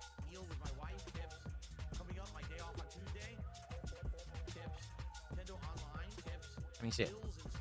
They brought back their backyard barbecue pork. I know they had that in the past. Yes! Get on with it! Salmon? Why the hell do they have salmon at Red Robin? What the heck? Salmon at Red Robin, that's fishy. I'm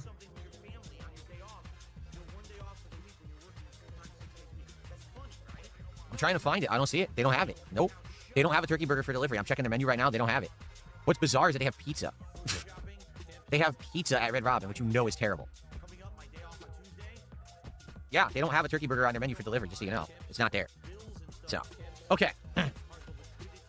All right, so, to summarize. No more Street Fighter 6, I'm done with it. If You just said that, but no! To summarise, Street Fighter bad. Wow.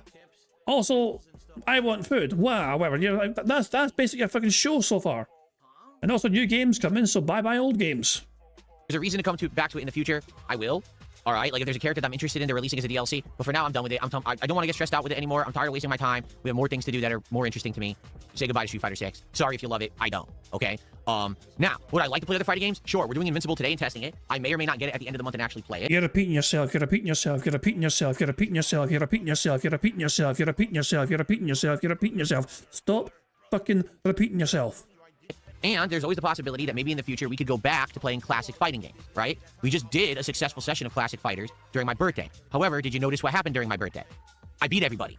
Because in classic fighting games, I'm fucking good, and pretty much no one can hang with me unless it's someone from back in the day. The modern players aren't very good at these games and can't really beat me. I mean, I'm beating them up with joke teams like BB Hood, who's bottom tier in Marvel 2 for the record. So, who fucking cares? I would like to maybe occasionally say, hey, let's just do a random Friday night fights. We'll do classics tonight and see if we can fight anyone. But that's probably going to be the extent for now. This year, there is Invincible Versus, there's the Avatar fighting game, and there's Marvel Tokon all coming out. So there is potential that I could play these new games in the future. But I'm done with Street Fighter 6. Okay? Okay. All right, King Michael, good morning. Game Boy, good morning. All right, that's what I had to talk about. We do have to figure out what we're doing for DSP Tries It next week. As of now, it might be Potbelly. Because Potbelly has... Who fucking cares? Well, I never did Potbelly at all for DSP Tries It. And they have some interesting sandwiches and things. Maybe I can get a couple and try them. Okay? So right now, I would say Potbelly is a leader for DSP Tries It next week, unless we come up with a better idea. So I'd like to hear your thoughts and ideas on that. And let's try to figure it out. Because again, we got to figure it out Sunday. Because I'm not here tomorrow or Saturday. So when I come back on Sunday, we got to talk about this and try to figure it out. Okay? Cool. Earthquake simulator in that chair. Oh, it's all right. stopped. What's up, Chris? How are you? All right. Satan save Let's us. go. What do you guys want to talk about today? This is the morning show. What we're attempting to do is build up attendance. Right now, we got apparently outstanding attendance on the YouTube side. We'll probably hang out for a bit more, and then we'll jump into Invincible Versus. Just for the record, I have to learn how this game plays because I have no clue. I got to do the tutorial. I got to do training mode stuff. Don't expect me to jump right into online play and have no clue what the hell I'm doing. All right? But I will. I'll jump in. We'll try to figure this out, and it should be a good stream, hopefully. We'll see. Okay? All right. What do you guys want to talk about? Tag me in the chats. Either chat. Let me type into the kick chat, and let's see what's on your mind. What's up, Ortega? How are you this morning?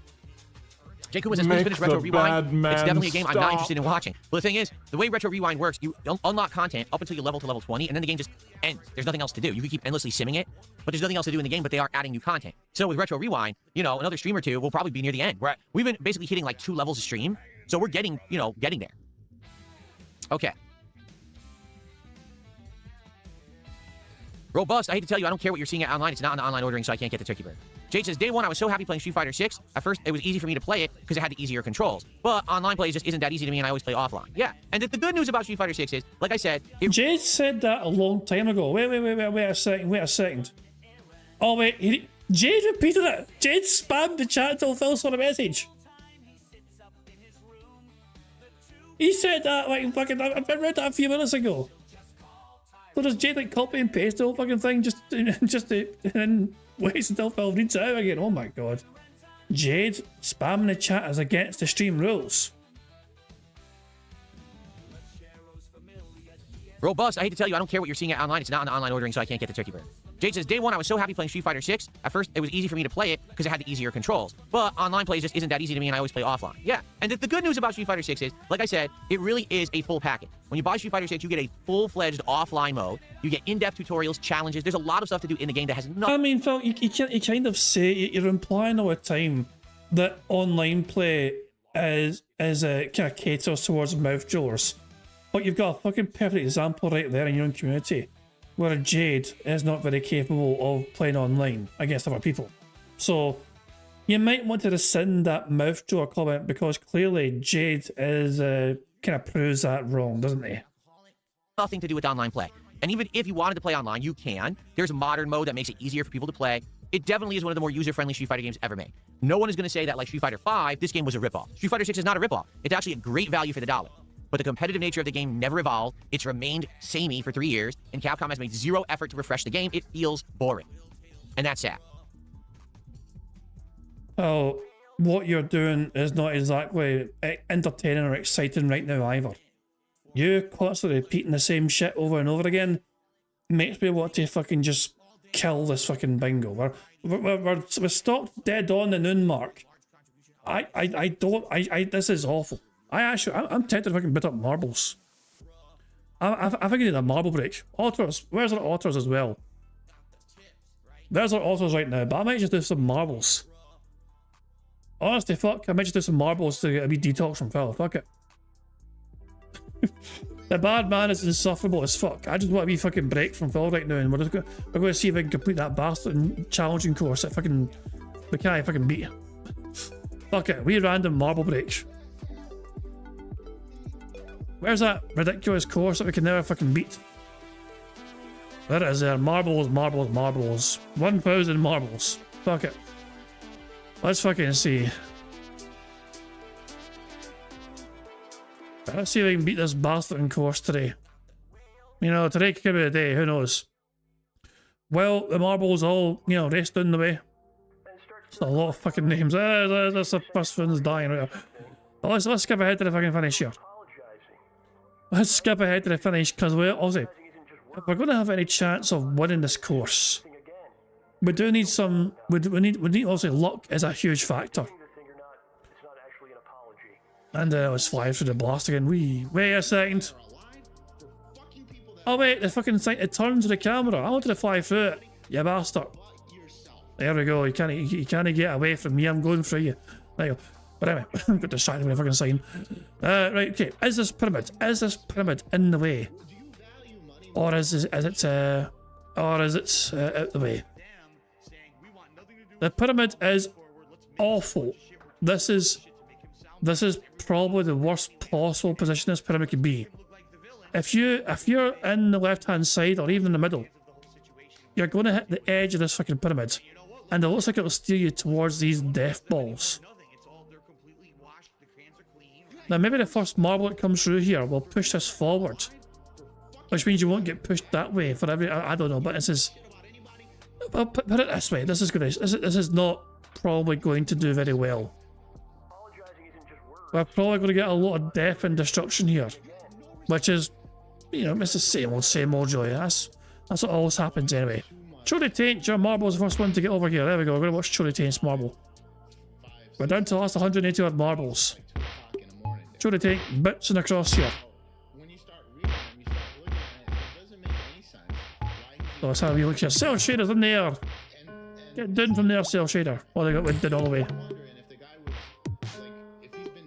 Who's the first marbles that are going to make it through here? Gru is almost sniped it, but couldn't quite get through the hole. Quite a lot of marbles are shown to get the hole here, but Marco Shaughnessy looks like they're going to get through. So is not killing Larry as well. The Baron trying to find one there. Ryats gets in there. Gibbo as well. It looks like they just missed it, actually, Gibbo. No, yeah, actually, Gibbo made it through. But yeah, we have a first batch of marbles getting through it now. We've got Marco Shaughnessy, Larry, Nurtkill, 420, Gibbo as well is there. So these first few marbles will get launched over. They're all stuck here together. Oh, 2 of them got launched. Will they make it? Oh, balls, that's bad, that's bad. Yeah, you're gone. That's quite tragic, that. Larry was a goner. And the Red Joshi also a goner. Can Mark O'Shaughnessy survive this rotation? They can. Bloody God Order also survives. Broside Phil looks like they're joining the fray as well very soon. Mark O'Shaughnessy, that marble has gone.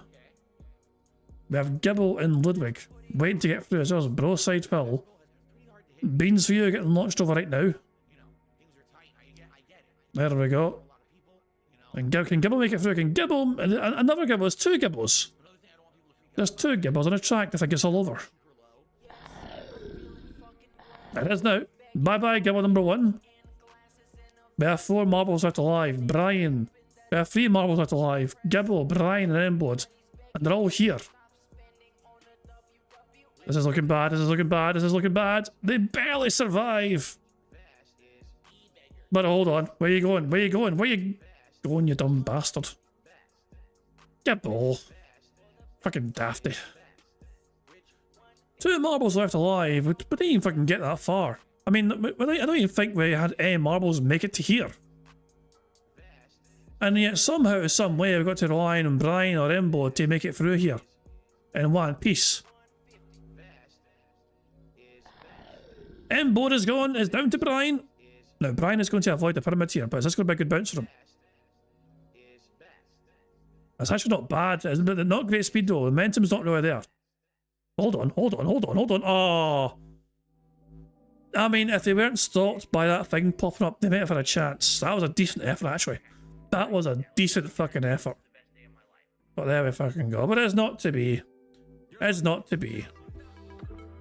So, yeah. Little marble break over. Okay, we're done with marbles for now. Okay, there we go. Right, nice little detox from Phil, you know, because he's just been insufferably fucking boring today.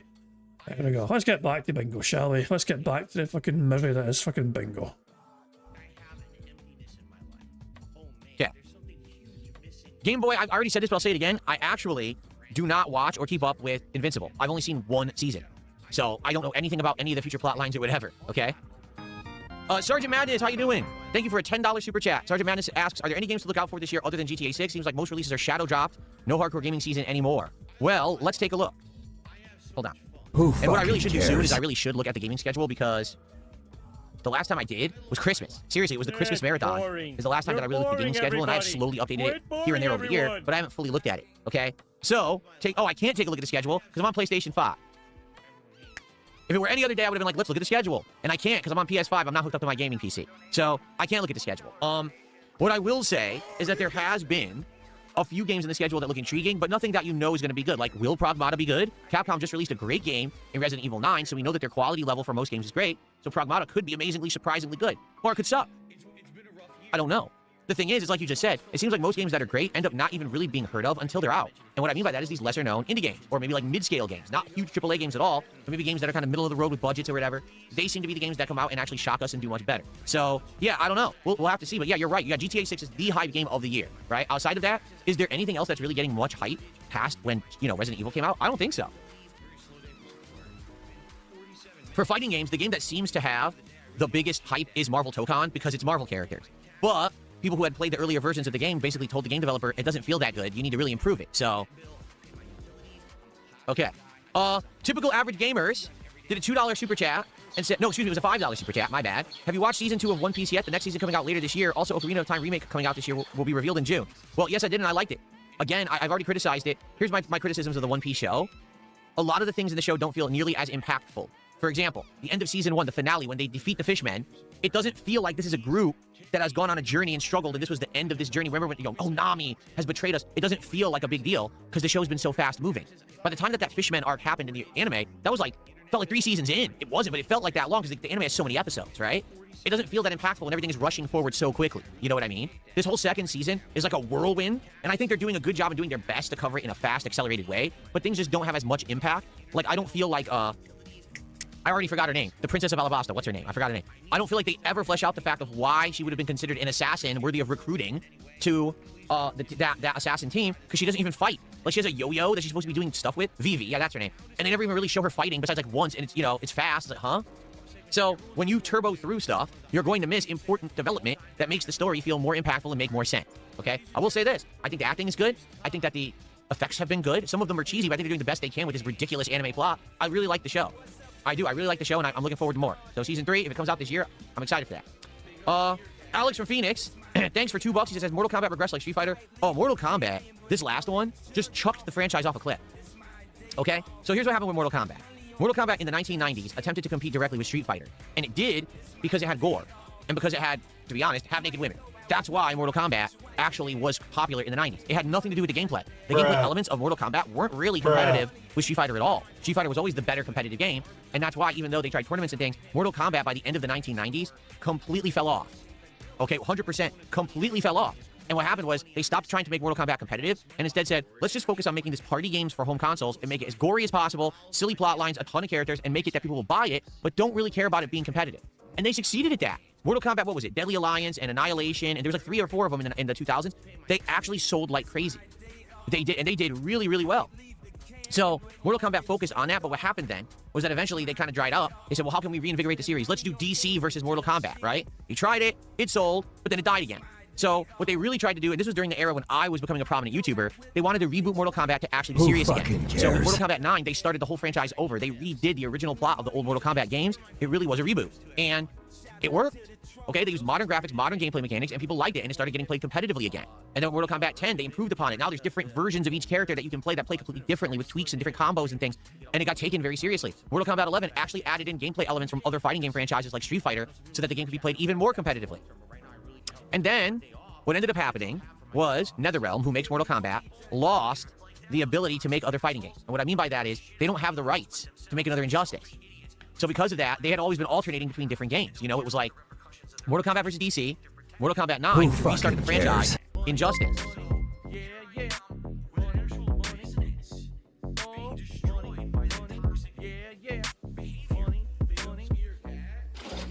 Kyle Denson tipped £1. What does a man have to do to summon Satan? I mean, if I were you, I'd ask DSP for that advice because he seems to fucking summon him quite fucking regularly, you know? Maybe you need to fucking like do some sort of ritual and offer to sell your soul for a donut or something, I don't fucking know. But yeah, Phil seems to fucking understand how to summon Satan because that seems to where he fucking always ends up half the fucking time. Hell. But I mean, I don't even know if Satan could save us in this sort of situation. So, I mean, Phil is just being super duper insufferably fucking boring as all shit today. You know? It's just... it is awful. This is painfully fucking insufferable. You know? I am half tempted just to fucking say fuck it, we're out, but nah. Like, we're almost there. I mean, I think gameplay. If I'm to understand correctly, Phil's going to start gameplay about 40 minutes past 12, roughly. I think, you know. So, yeah, it's awful. Yeah, Sonny's tapping out. Fair enough. You know, get some sleep in. Just get some sleep in, get some rest, whatever. You know, run away from the bad man if you can. Mortal Kombat versus DC. Mortal Kombat 9, which restarted the franchise, Injustice. Mortal Kombat 10, Injustice 2. Mortal Kombat 11. So by rights, it should have been Injustice 3 or maybe a new game. And by the way, Ed Boon, the head of NetherRealm, had been telling everyone their next game was going to be a completely new game. And everyone was excited, and then it fell through. So when it fell through, NetherRealm had no game to offer. And they had to essentially rush produce Mortal Kombat 1, the second reboot of the franchise. I want you to think about that. They successfully rebooted Mortal Kombat for Mortal Kombat 9, and it worked. What made you think you could do a double reboot? The answer is you can't. You get one chance at a big reboot, and after that, you're done. So they did a double reboot, and it didn't work at all. People hate the new plot line. They hate the new gameplay elements. They hate assists in Mortal Kombat. They feel like the game is too slow-paced. The game is busted online. It's not balanced, and it's just garbage. And it is. Like, I played it. I couldn't stomach it. For more than like a month, I couldn't play. I hated it. This game does not feel like Mortal Kombat. It actually ran like shit online. It was the of all the games that were there was Street Fighter 6, Tekken 8, Mortal Kombat 1. Mortal Kombat 1 had the absolute worst online play of all three. Completely laggy. Waste of your time. So, it died. It fell right off. And Mortal Kombat 1 has not been successful. They ended up rushing. They were originally going to have like 4 or 5 different seasons of content. They rushed out 2 seasons of content and they said, no more content. We're done with this game. So, supposedly, yes, they are working on another game. Nobody knows what. Because if they do another Mortal Kombat right now, I don't think it's going to work. People have no confidence in them right now. They used to be one of the big 3 for fighting games. And now, they just jumped right off that cliff, and I don't know, they have to dig themselves or climb themselves back up the side of the ravine if people are going to trust them. And I don't know what they're going to do to get that trust back, because that game was awful, like legit bad. Okay. Borderlands came out with a game on iOS. Will I check it out? No, I don't have iOS. I'm on Droid, Android. Ruin says, or my Ruin said, NetherRealm, DC, and Mortal Kombat are owned by Warner. There's zero rights issues. Well, I misspoke. You're right. I did misspeak. It's not that they weren't allowed to do it, but I think something happened mid-development because they had said they were making a new Injustice. Then all of a sudden they changed their tune and said, we're making a new game. Why would you say you're making a new Injustice and then all of a sudden announce, oh, now we're just making a new game, and then not make the new game and come out with Mortal Kombat 1 instead? It doesn't make sense. So I did misspeak. It's not that they don't have rights to use. Well, there's a word for that. You were wrong. If you just fucking say it, we can take it off the board. Use those characters. Something happened mid-development where they were just told don't do it or can't do it. I don't know what, but yeah, something fell through at some point. What's weird is, do you think it had anything to do with Suicide Squad? I would hope not, right? I don't think so. Because since they're all owned by the same parent company, technically you could have multiple teams working on the same character. You know, you would hope that's the case. You would hope it wasn't like, oh, they were making Injustice 3, and then they were told, oh, well, Rocksteady's making Suicide Squad. We don't want two DC games at once, so don't make something else. And they were like, what? You would hope not, but we're not going to know yet. Or, you know, that kind of industry stuff you don't hear about. Sometimes you never get your answer, and sometimes you'll get it 10 years later when no one cares, right?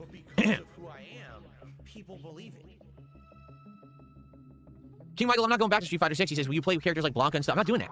I'm done with Street Fighter 6. Like I said, if I go back to it, it's going to be for a good reason. Like, let's say Balrog or Vega or one of these classic characters that I love from back in the day gets put into the game. All of a sudden, I'm teased. Like, all right, I'm tempted. I'll go back. I'm not going back to play the game like I was. I just don't care. I don't. The game's not going to improve or change. It's just a waste of everyone's time. It's just frustration bait is what it is. I play it, I lose my cool, and I don't have no fun, so what's the point?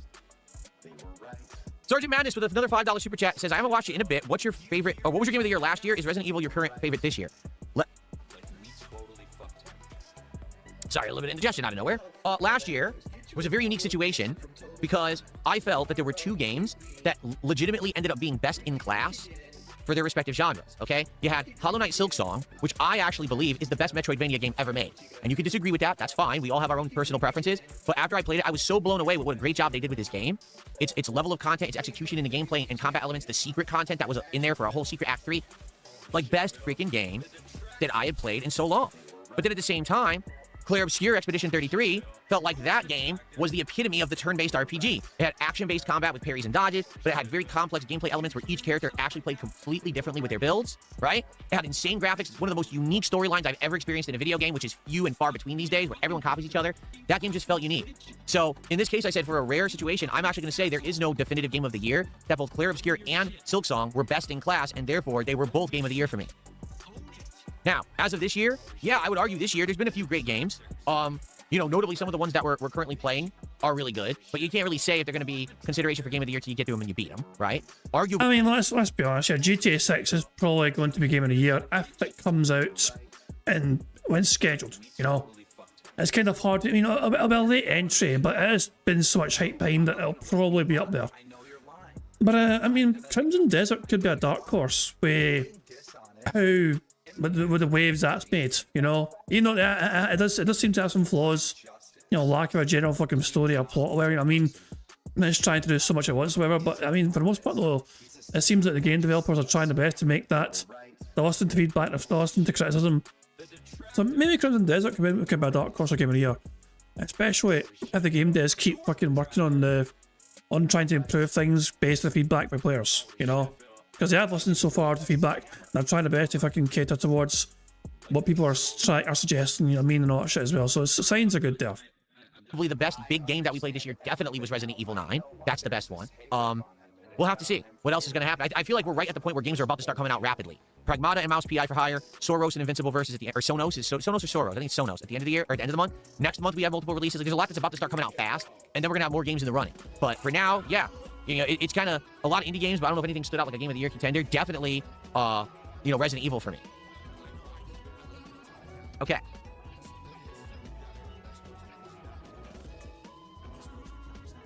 Jay Kuma says, I think I heard Vega has been leaked as one of the characters that will be in the next season of Street Fighter 6, but not really the best reason to go back right now. I'd wait for a big update. There's not going to be a big update. I'll tell you right now, there's not going to be a big update for Street Fighter 6. They're cowards. The game is what it is right now, and they're afraid that if they dramatically change the game to make it better, you'll lose the casual base. The casual base will say, well, I don't get it. I've done the same pattern since the game came out, and it works. I get wins online. You took away my pattern. So now how am I supposed to play the game? And they're just going to stop playing because they don't actually know or like fighting games. All they know is how to play pattern play online. They're not going to change it. It's going to be the same boring, tired shit. So, yeah, I have no confidence in it. What does that mean? Streamlabs Draven says, can we do a DSP tries it with a new pair phone? What is a pair phone? I've never heard of that before. Am I going to play Metal Gear Solid 4 when it gets re-released? If you guys want me to, yeah, if you want me to, I'll get the new collection and we'll play it again. Keep in mind that there's going to be 2 hours of cutscenes at a time, right? At the very end, the final cutscene's like an hour, 45 minutes. Nope. That's a whole stream.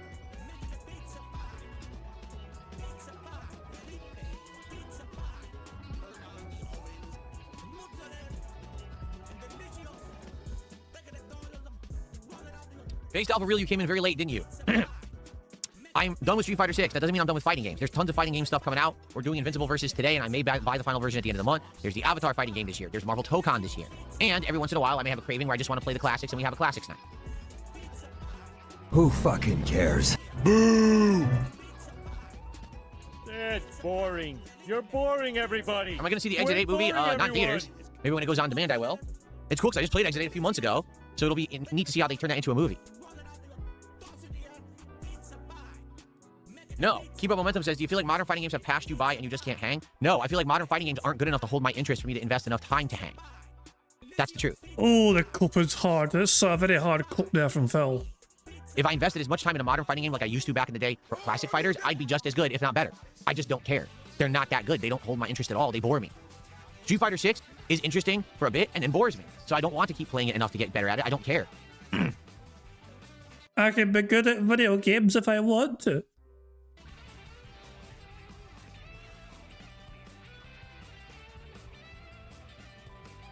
Sergeant Madness with another $5 super chat says, what's your most hated game of all time? What's the worst game of last year and this year? Well, for me, when you say hated game, right? It's hard for me to hate a game, but for me, the games that are the most disappointing are games that basically had huge potential and they basically fall right off. Like, for example, the ones that got him least support on streams, I bet.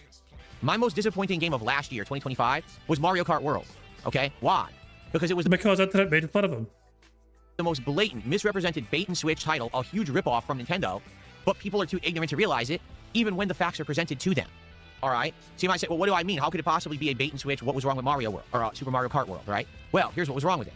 They advertised it as a huge open world game, and the open world is empty and has no content. There's literally not a reason ever to drive in the open world. It's just a waste of your time. But they sold that as a selling point, saying, oh, this is the most expensive game ever, $80. But the world that you created for it is meaningless. There's no reason to ever do a challenge in the open world. You don't get anything for it. So why would I ever do it? You make content that has no value to say that the game is bigger than it really is, and then you charge more for it. When you actually got to the online play of Mario Kart World, what ended up happening was the game was very shallow. It was more about abusing items and things like that than it was actually driving well. You need me remind you, Phil, during your very recent retro marathon game fucking session, whatever, you were given a driving game that doesn't have pickups and doesn't have shortcuts, and it's all about fucking trying to drive well and more skillfully than the other players, and you hated it. You hated when a game asked you to fucking drive well.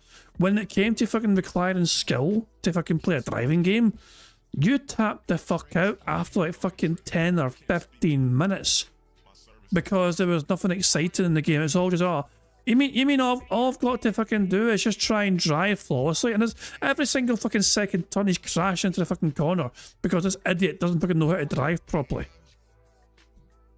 Exactly. I mean, Steve's fucking saying it himself. You know, F0GX was too, you know, like, if it was called it fucking boring. In a game that's supposed to be about racing and driving wasn't really a factor.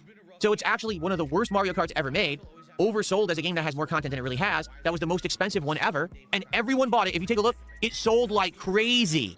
Well, just because you didn't fucking like it doesn't make it a bad game. Let's be real here. You just got fucking butthurt because the internet made fun of you whenever you fucking bitched and whined and moaned on playing the fucking game.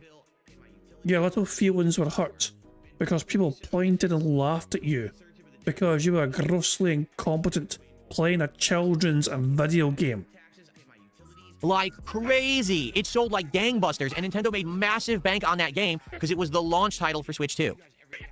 That, for me, is the most disappointing game of last year. It had potential to bring back Mario Kart, back to relevancy, to be good, and Nintendo... It sold well. Clearly, it's fucking relevant again. You want to fucking talk about fucking Mario and relevancy, Nintendo? Mario Kart did sell extremely fucking well. There's a fucking new Mario Kart movie coming out as well. Mario Nintendo is definitely relevant today, Phil. Just because you're not fucking happy with how it's going, it wasn't pleasing for you. Fair enough. But you can't sit there and fucking claim it's not fucking relevant. This might be the hottest that fucking Mario has been in a long time. They said, we don't care about any of that, we just want money. Bitch, please. Pot, meat, kettle. I know you had said, what else did you say? What was the worst game of last year and this year? I already said last year. This year, I don't know. Right now, I'd have to look at what we've played this year. There have been duds, like probably that game from the beginning of the year. What was it called? Code Violet? That one. That was just utter dog shit. That game's a piece of slop that never should have been made. So that's probably the worst one of this year so far. Most hated game of all time.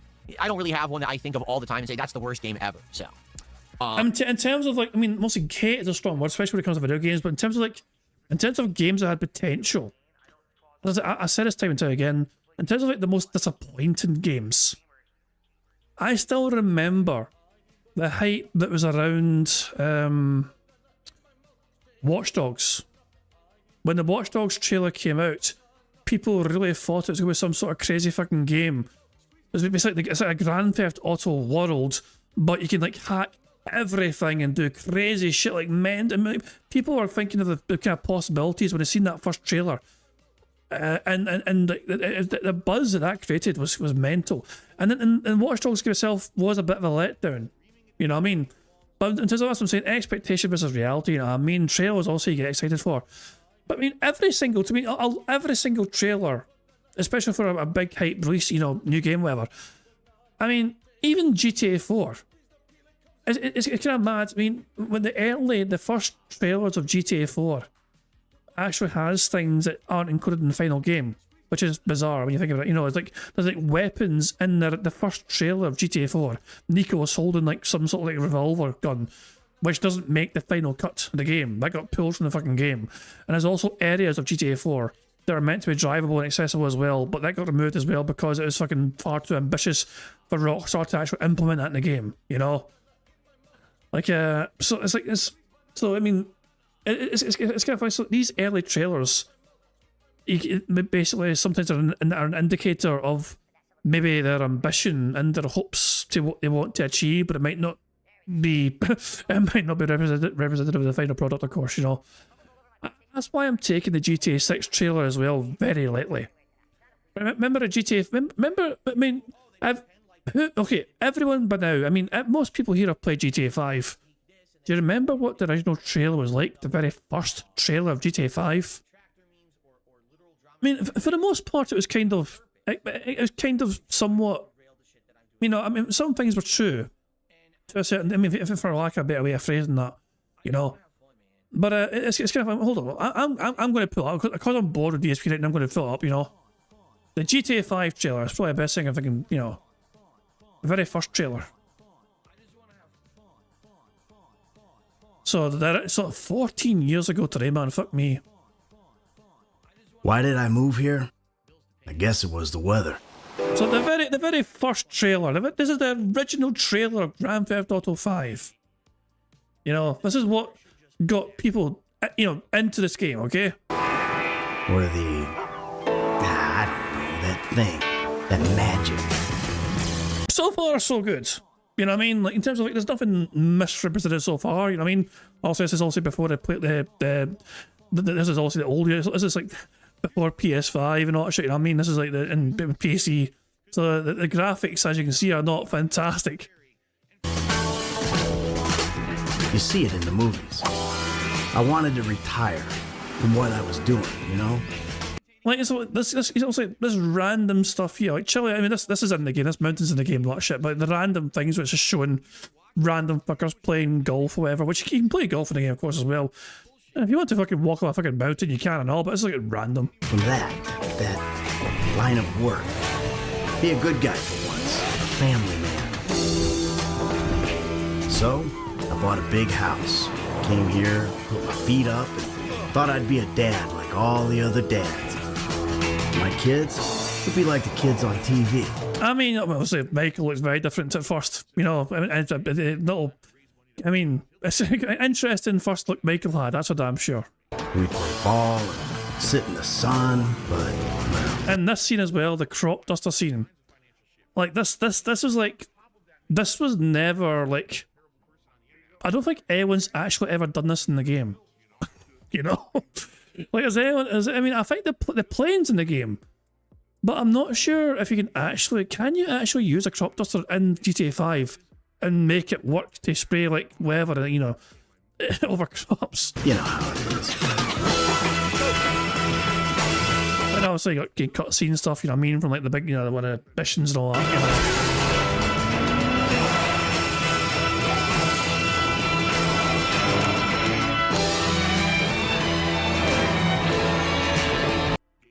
I love how people thought this was people thought for the longest time this was Nico Bellic, because they're wearing fucking like the jacket is similar to what Nico wears. You know what I mean? People said for the longest time this was Nico Bellic. And as a fucking, you know, because Rockstar fell out with the voice actor for Nico.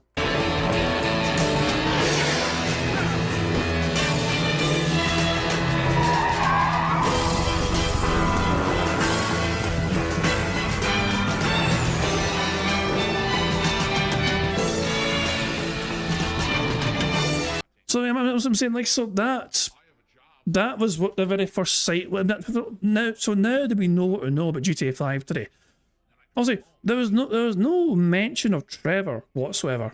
You know what I mean? I was like so that was, and also we've seen Franklin, but we didn't hear from Franklin. You know, we've seen like Franklin anyway, as well. But I mean. That was the very first ever sighting of GTA 5. That was what the public saw at the very first, you know. That's what I'm saying. I'll take what you see in GTA 6 trailer as well. Take that with a pinch of salt in terms of like what to expect from the final game as well. I mean, I'm still expecting good things, you know.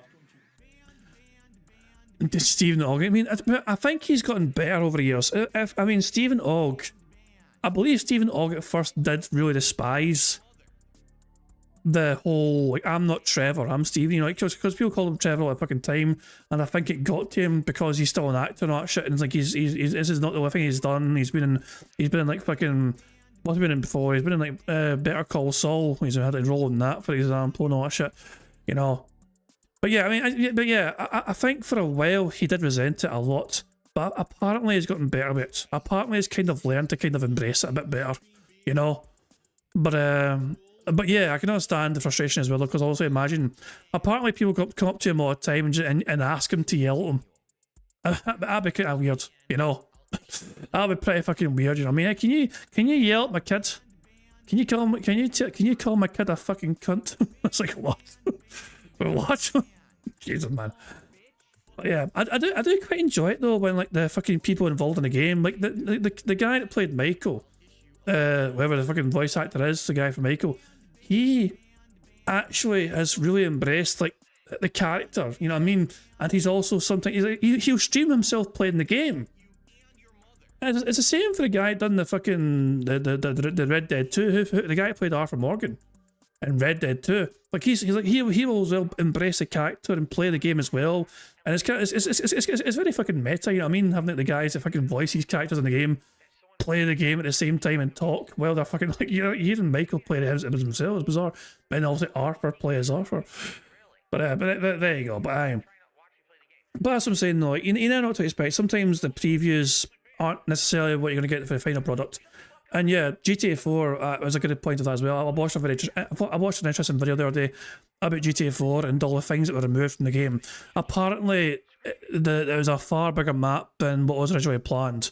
Like you could actually fucking drive up in the fucking mountains and that shit outside of like New York or whatever. There's a whole lot of other areas in the fucking game that had to get fucking cut and removed, and there's also things like, you know, miniguns had to get removed and flamethrowers got removed as well, and all that shit as well. Sergeant Madness to another $2 says, what about the dinosaur game you played? I think that's what you're talking about, Code Violet. Yeah, that's by far, that's the worst game that I played this year. I mean, it wasn't even finished. It was complete a buggy mess. A terrible game that they charge full price for. They are completely ripping people off with that one. Okay. Someone tipped $3 and says, are you excited for the return of a RoboCop cinematic universe in the combination with a Roy Schneider version Sequest Deep Submergent Vessel IP? What kind of games would you like to see come out of this combination? It says Nutlump again. I don't know what the hell you're talking about. I mean, we already have RoboCop games, right? And they've done well. RoboCop and that Rogue City and then the spinoff, apparently, you know, they've done well. I played Rogue City. I actually liked it. Sadly, the spinoff didn't work on PC. It soft locked me. I couldn't continue. Actually, it wasn't even a soft lock. It was a hard lock. I couldn't even continue with the game, so I had to refund it. But they're fine games. But I don't know anything about Sequest and other stuff coming out. That I'm completely ignorant to. Someone tipped $2 and what's the worst fighting game you ever seen or played? My vote goes to Human Killing Machine. In the 90s, there were an insane amount of bad games trying to knock off Mortal Kombat and or Street Fighter or both. And I'm trying to remember the name of the one that I had on 32X that I tried playing. It was like almost unplayable. What the hell is it called? Cosmic Carnage. That's what it's called. Cosmic Carnage. That one's terrible. You know, I also really hated Eternal Champions. A lot of people thought they liked it. I played it. I thought it was terrible. But the thing is, those games were a dime a dozen in the 90s. There was so many games trying to ride the coattails of Mortal Kombat and Street Fighter, and they all just barely function. Like, they're like not even really good, you know, functional games. They lag. They don't control well. You know, some people say Shaq Fu. Yeah, Shaq Fu. Arguably one of the worst fighting games of all time. You can't even do the special moves consistently. Greed Goblin, how are you? Good to see you. What's up, King Michael? He says, do you remember Street Fighter Cross Tekken? Of course I do. That was a game completely ruined by Capcom's greed. At its base face value, Street Fighter Cross Tekken is not a bad game. It actually plays very similar to the Capcom vs. SNK series, actually. And the problem was Capcom made two critical mistakes. First off, they had characters they'd already finished, okay, on the game disc that you bought, locked behind DLC codes that you had to pay more money for. So imagine you buy the game, and it has 16 playable characters. Capcom then says, oh, there's 4 more, but you have to pay for them, even though they're already on your disc. People had issue with that. I think there's a good reason. I think that's kind of unfair that they would lock content for additional money, okay? In addition, there was, sadly, a gems system in place that made the game very, very stupid. Like, you could play and unlock gems that would give you artificial damage boosts and defense boosts, and just, it was stupid. It was like an RPG element in a fighting game. No one wanted it, no one liked it, and the game ended up being dead after about a couple months because no one wanted to put up with this awful system that they designed for it, so it died completely. TX Shooter, no, I never saw the Punisher TV show. I think you're talking about the one with the guy from The Walking Dead, right? I forgot his name. But no, I've never seen it. Purple Drag wants me to play through the Arkham games again.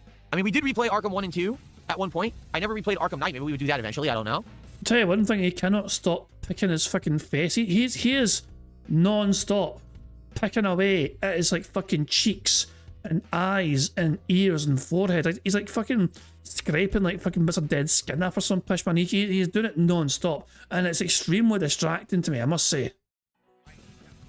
Do I think GTA 6 will be Game of the Year whenever it comes out? I don't know. I really don't know. You know, we don't even know anything about it. Think about that. All the hype behind it and everything, and we literally don't know anything about the game. They haven't shown any footage, nothing. It's pretty crazy, huh? Alex from Phoenix, I played Time Killer. A very gory game where you would chop off the limbs of your opponents. Every person in the game had a weapon that cut. So there was like a guy from the past, a caveman who had like a sharp club that would cut. There was a Viking with an axe. There was a knight with a knight sword. There was a guy that was supposed to be like a cyberpunk guy with a chainsaw. And then there was a guy from the future who had like a lightsaber. And you would attack, and it would chop off people's limbs, and then you could eventually chop off their head. Time Killers, yeah. Pretty crazy game.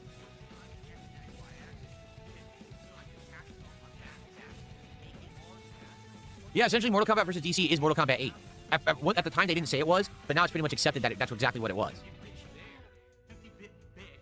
What about Bioshock Remastered? I've already played Bioshock a couple times. Yes, the new Lego Batman game I'm very interested in. I want to play it. Everyone says that essentially it's the spiritual successor to the Batman Arkham trilogy. I think I'm down for that. I think I definitely would want to play something like that. Someone took $2 as Eternal Champions on the Sega CD version is goated, plays like Street Fighter with more violence and Mortal Kombat, interesting lore. I don't know if I played that one. I think I played the Genesis version. I thought it was terrible. It played like shit. So maybe just the Genesis version is crap and that's the only one I played. I don't know.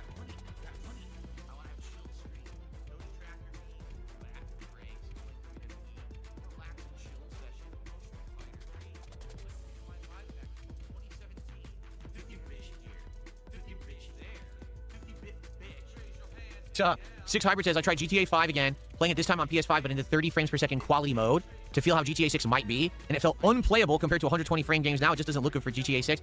I don't believe GTA 6 will be 30 frames. I don't. I think GTA 6 will be 60 frames. I'm just being honest. I don't think the game... You're right. People would not play that game in 30 frames. People are going to say this is a huge problem. So, at very least, on PS5 Pro, I think it'll be 60 frames. I could be wrong, but I think that they're going to try to put it on 60 frames for PS5 Pro.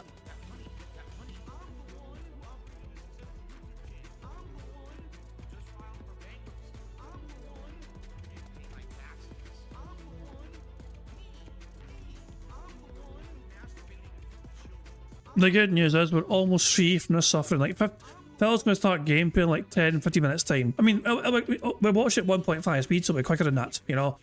I think we can kiss goodbye to get a full house here, but you never know. We may have a fucking late rally. I might fucking say a bunch of things in one go here. Okay. All right, guys. Anything else? Last chance to, if you want to do a little bit more Q&A before we end the show, and then I got to jump into Invincible and try to figure out how this game plays, because I have no idea. There is a distinct lack of begging today, which is strange. Like, the only time I've had to do a beg counter is when Phil said the first of this or the first of that. So the first, you know, kicks of the day, the first subs of the day and all that shit. But, you know, or the first super chat of the day. But he's not really begged much actually after that, which is strange. And Sergeant Madness is wailing on Phil today. That's like, they've been responsible for at least fucking, I think, for like $15 or $20 of Phil support so far. But they call it super chat questions. Sergeant Madness with another $2 super chat asked, what's my favorite console of all time? The Super Nintendo. I just think Super Nintendo for the time was insanely groundbreaking. PS2. The PlayStation 2, without a shadow of fucking doubt in my mind, the PlayStation 2 was a huge fucking game changer. There is not, I don't think there's been a single console ever that really, going from like, it has to be the PS2. I'm sorry. The PlayStation 2 made realistic graphics. I mean, it became a far more feasible thing. You know what I mean? At first, anyway. At first, anyway. I'll say, but I remember. It's crazy. I mean, you cannot underestimate that. It's a PS2. It's got to be a fucking PS2. You know, exactly. Steve's agreeing. You know, and by the way, Steve agrees. Thumbs towards Steve. There we go. Just I'm saying, like, in terms of the performance and the graphics, whatever, you know what I mean, the power of the machine, whatever, you know what I mean, the jump from PlayStation 1 to PS2, exactly. It was a night and day fucking difference. It was insane, you know. And every single evolution of like consoles since then, they've been good, but it's not been as it's not been as groundbreaking in my opinion. You know, it's not been as impressive a jump. Exactly, PS2 best console. Without a shadow of a doubt in my mind. A PS2 all fucking day, and the amount of fucking amazing games that came out for it as well. Oh, those are the days. I've got a lot of fond memories of the PS2. Keep in mind, Super Nintendo was the first controller ever that had shoulder buttons, and that added a whole new dimension to how video games were played. It had so many innovations in technology, including the ability to store your game files on certain cartridges, even though those cartridges were more expensive. It was really cool to be able to save your game and play a lengthy RPG without losing your progress or needing an insanely long password. It had what was it called? Parallax scrolling, or whatever that scrolling technology was. Later on, they added that special chip that lets you do 3D like Star Fox games. I just felt like Super Nintendo was the insanely innovative time for games. Like, blew me away as a kid. That was the console I actually owned the most games for ever. Never again did I have a console that I bought that many games for. You know what I mean? When I was like a kid and had a collection. So that's it for me. I got another $2 tip. The Genesis version is rough around the edges, cheating AI worse than MK and Street Fighter combined, but they made it much more refined experience on Sega CD thanks to a power boost. Well, there you go. I've never played it on Sega CD. Maybe it actually is a good game in that version. And he's talking about Eternal Champions for the record. Okay. Sonic the Hedgehog did a £2 super chat. Says, please replay the Arkham series. Well, it sounds to me like my next exposure will be this Lego game, right? It does sound like this Lego game will be the one that I will play next. And then after that, we'll see.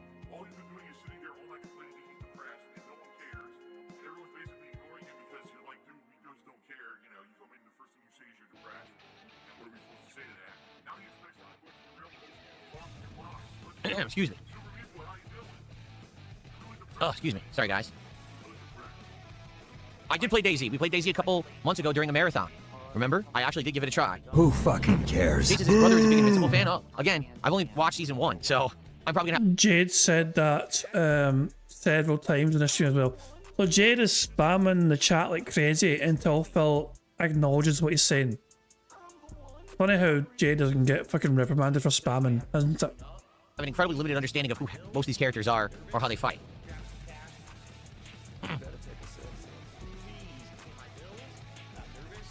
Purple Drink, I appreciate that, but no need. He says, I will happily gift you the Arkham Knight Premium Edition. I don't need you to gift me any games. I can afford whatever game I'm going to play.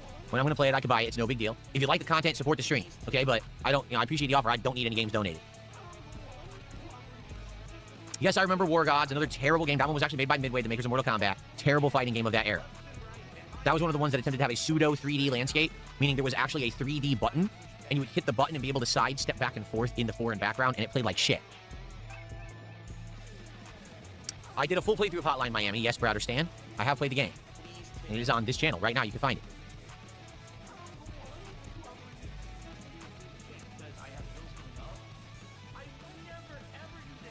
I am a fan of Soul Calibur. I have played Soul Calibur over the years. In fact, I started with the series before it was called Soul Calibur, back when it was called Soul Edge. That was the original game. I played it in arcades. Then it became Soul Blade. Then they changed it to Soul Calibur, and then the series just continued as 2, 3, 4, 5, blah, blah, blah. I pretty much played every one.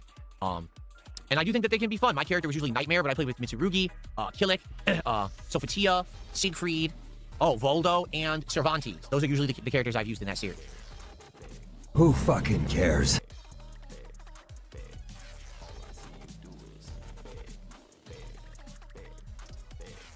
Oh my goodness. Ugh, I'm gonna get coffee soon, but we're probably gonna play for about an hour before I get my coffee. I'm all sore today. I did do a big workout last night. I did do a nice big workout last night. It actually was a good one. It was a good workout, very successful. I feel like I want to take a center square right now. Was that I feel like that was a borderline flex. I feel like that was a borderline flex there. What do you think, guys? The fact that he stretched, but then he fucking like flexed the arms a bit, you know? I'll just one more time. I'm all sore today. I did do a big workout last night. So look at my arms, guys. Look at my big beefy arms. I did do a nice big workout last night. It actually was. Yeah, I'm counting that as a fucking flex. Burger. There we go. 5 in a row. That's concerning. It was a good one. It was a good workout, very successful. It was.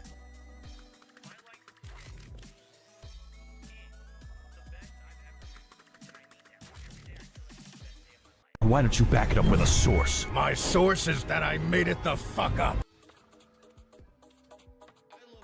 Yeah, I played a UFC game here or two, but nothing too serious. And Bloody Roar I'm aware of, and I do believe that I rented 1 or 2 of them back in the day. Bloody Roar is one of those games I only played in demo disc, but I found them a lot of fucking fun. Like Bloody Roar. I never ever played the actual games. I've only ever played the fucking demos from the official UK PlayStation magazine, but by God, it seemed like a good fun game. But never owned a Bloody Roar game or played it too extensively. Okay. I think it is time for us to get ready to try Invincible Versus. What do you guys think? I would like to say thank you for the early support. I appreciate everyone who's here who supported the morning show. Let's now get set up. Again, sorry, we do have to do the tutorials and everything because I don't understand how to play Invincible Versus. This is my first time with this game. I didn't play any of the earlier, they did have tests and stuff, and I didn't play those, nor have I watched any gameplay videos, so I don't know how it plays. So, we're going to try. All right, we're going to see what happens. All right. Folks, thank you. I appreciate you all chilling here this morning. I hope you enjoyed the show. So just a quick reminder that there will be no content tomorrow or Saturday. I'm off for 2 days, all right? Yay! We get a double detox day from the bad man. I will return on Sunday with a Level 1 podcast, a major stream of Dragon Quest VII where we try to make big progress, and the RimWorld reboot. What I mean by that is we are starting a new group in RimWorld on Sunday night. You guys will help me determine what DLC and if I'm installing any mods to start. And we're going to try to get it off the ground running and see how it goes. All right, so thank you guys for a great morning show. I will see you on Sunday. Unless you stick around for all the fun gameplay I'm doing today, the double new release. That would be cool of you as well. All right, guys, thanks. Peace out. Okay. Excuse me. All right, guys, let's get set up for Invincible. I'm already got it all running here. We just have to get the whole setup adjusted here. One thing. When I play on PlayStation 5, inexplicably, the audio desyncs sometime. I honestly don't know what causes it. It's only on PS5 that this happens. It doesn't happen on my PC, and it doesn't happen on my Switch 2. So I don't know what the root cause of that is. But if it happens, if it desyncs, please let me know, because I need to simply refresh my capture device, and it fixes the issue. But I need to know that it's happening so that I can do that refreshing, or else it's going to be desynced the whole time. It's going to drive you guys nuts, all right? Who fucking So be sure to let me know. cares? What's funny, someone says so much lip smacking. I'm not lip slapping at all. You're either hearing shit or you're misinterpreting other sounds as lip smacking. There's no smacking going on right now at all in any way. Okay. That's not what we're hearing, Phil. Yeah, let's smack him, bitch. Okay. All right, so here we are. I like how Phil's fat thumbs pressed 2 buttons at once. We can tell his alternative camera button is right next to his gameplay screen button. You see that shit? You all saw the flowers there briefly, didn't you? He fat thumbed it. He fat thumbed it. Look at that shit. Dumbass. All right, so here we are. Either that or it's set up incorrectly, which is a very distinct possibility as well. I don't know where to put stuff. Like, I don't know where to put the camera. I don't know where to put the leaderboard. We'll have to see as I boot it up. Okay? Who fucking cares? Okay. It's a unique font that they use for this game. My volume here. Okay. Isn't that just a show's font? Come on. Sergeant Madness did another $5 super chat. Will you do another WWE marathon this Christmas? I remember watching you play it back in the day. What you're talking about is I used to buy the WWE game every year, and I would do Sims, remember? So I would do, like, the Grinch versus Santa Claus, right? Exactly. Now, I haven't done that in a long time, notably because I don't watch WWE anymore, so I wouldn't even know anything about it. I don't buy the games. So, yeah, I'm probably not doing anything like that. Unless I ever get back into pro wrestling, which is very unlikely. Okay. Yeah. Oh, come on. What the? How do I... There. Okay. Single player, play through a completely original Invincible story. He's not recording yet. When Phil starts recording for his shitty gameplay content, it ends. It's going to end in a couple of minutes' time. Participate in local, casual, and ranked matches. Learn more about the fighters and how to play. Okay. Okay, everyone, so welcome. It is... He's now recording for his shitty gameplay content. That's him recording now. Well, guys, that brings an end to Bingo, and that's an end of the Phil Burnell for this week as well in general. We didn't win Bingo today, but we can't win them all, as the old saying goes. But hopefully when we get back to Bingo on Sunday, we will get back to winning ways and get full houses and all that shit then as well. So there we go. We're done with the bad man for now. Let's go to live DSP and see how he's doing, shall we? We're behind him by about like fucking almost an hour, so let's see how he's doing. Released. I had no health. He just died, I think. He rage quit! Are you kidding me? It's been an hour and Phil's barely made any money in this game, by the way. This game is not doing very well from support-wise whatsoever. Anyway, we're done with that. We're done with that anyway, so yeah. I think we're going to call it quits there then and say goodbye to Phil Burnell for now. So yeah, there's no Bingo tomorrow, because obviously Phil's not here, and there's no Bingo on Saturday either, so Bingo, of course, will return on Sunday. I'm not sure what I'm doing yet tomorrow, like in terms of like, I don't have anything in mind. I might try and do something tomorrow, I don't know, but yeah, I got nothing in mind. If anything happens tomorrow, I'll try and let you guys know, whatever. I might just do some random gameplay shit, I've been playing a lot of member-only Hitman content lately. I've been loving that shit, So I might actually do some more of that, just as a wee stream tomorrow. And I might do it actually for everyone, not just for members, just so anyone can pop by if they want to pop by as well. We'll have to wait and see.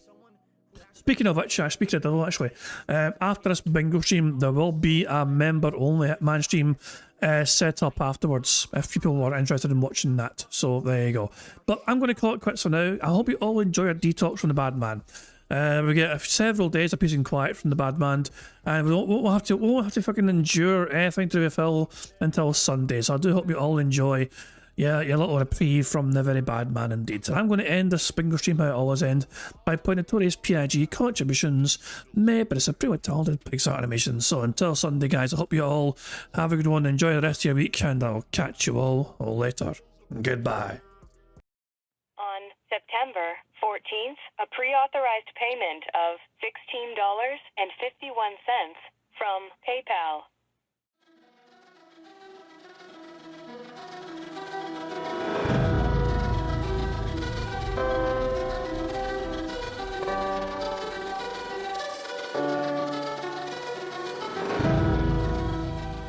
All right, Luna Mills has tipped me $1.30.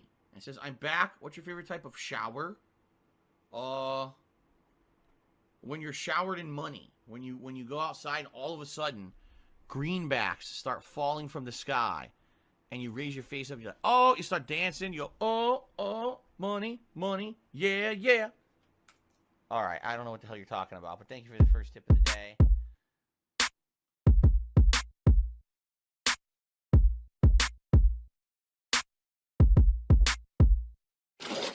Money, yeah. Money, oh, money, yeah. Money.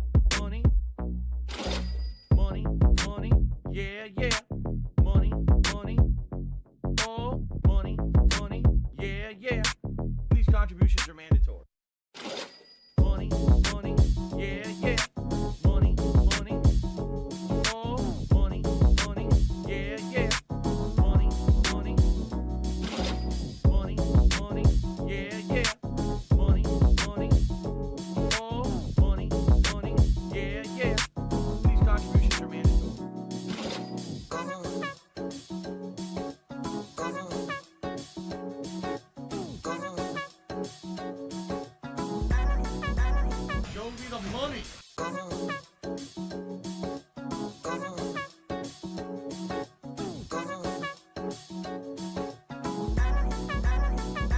Free. Money, money, yeah, yeah. Money, money.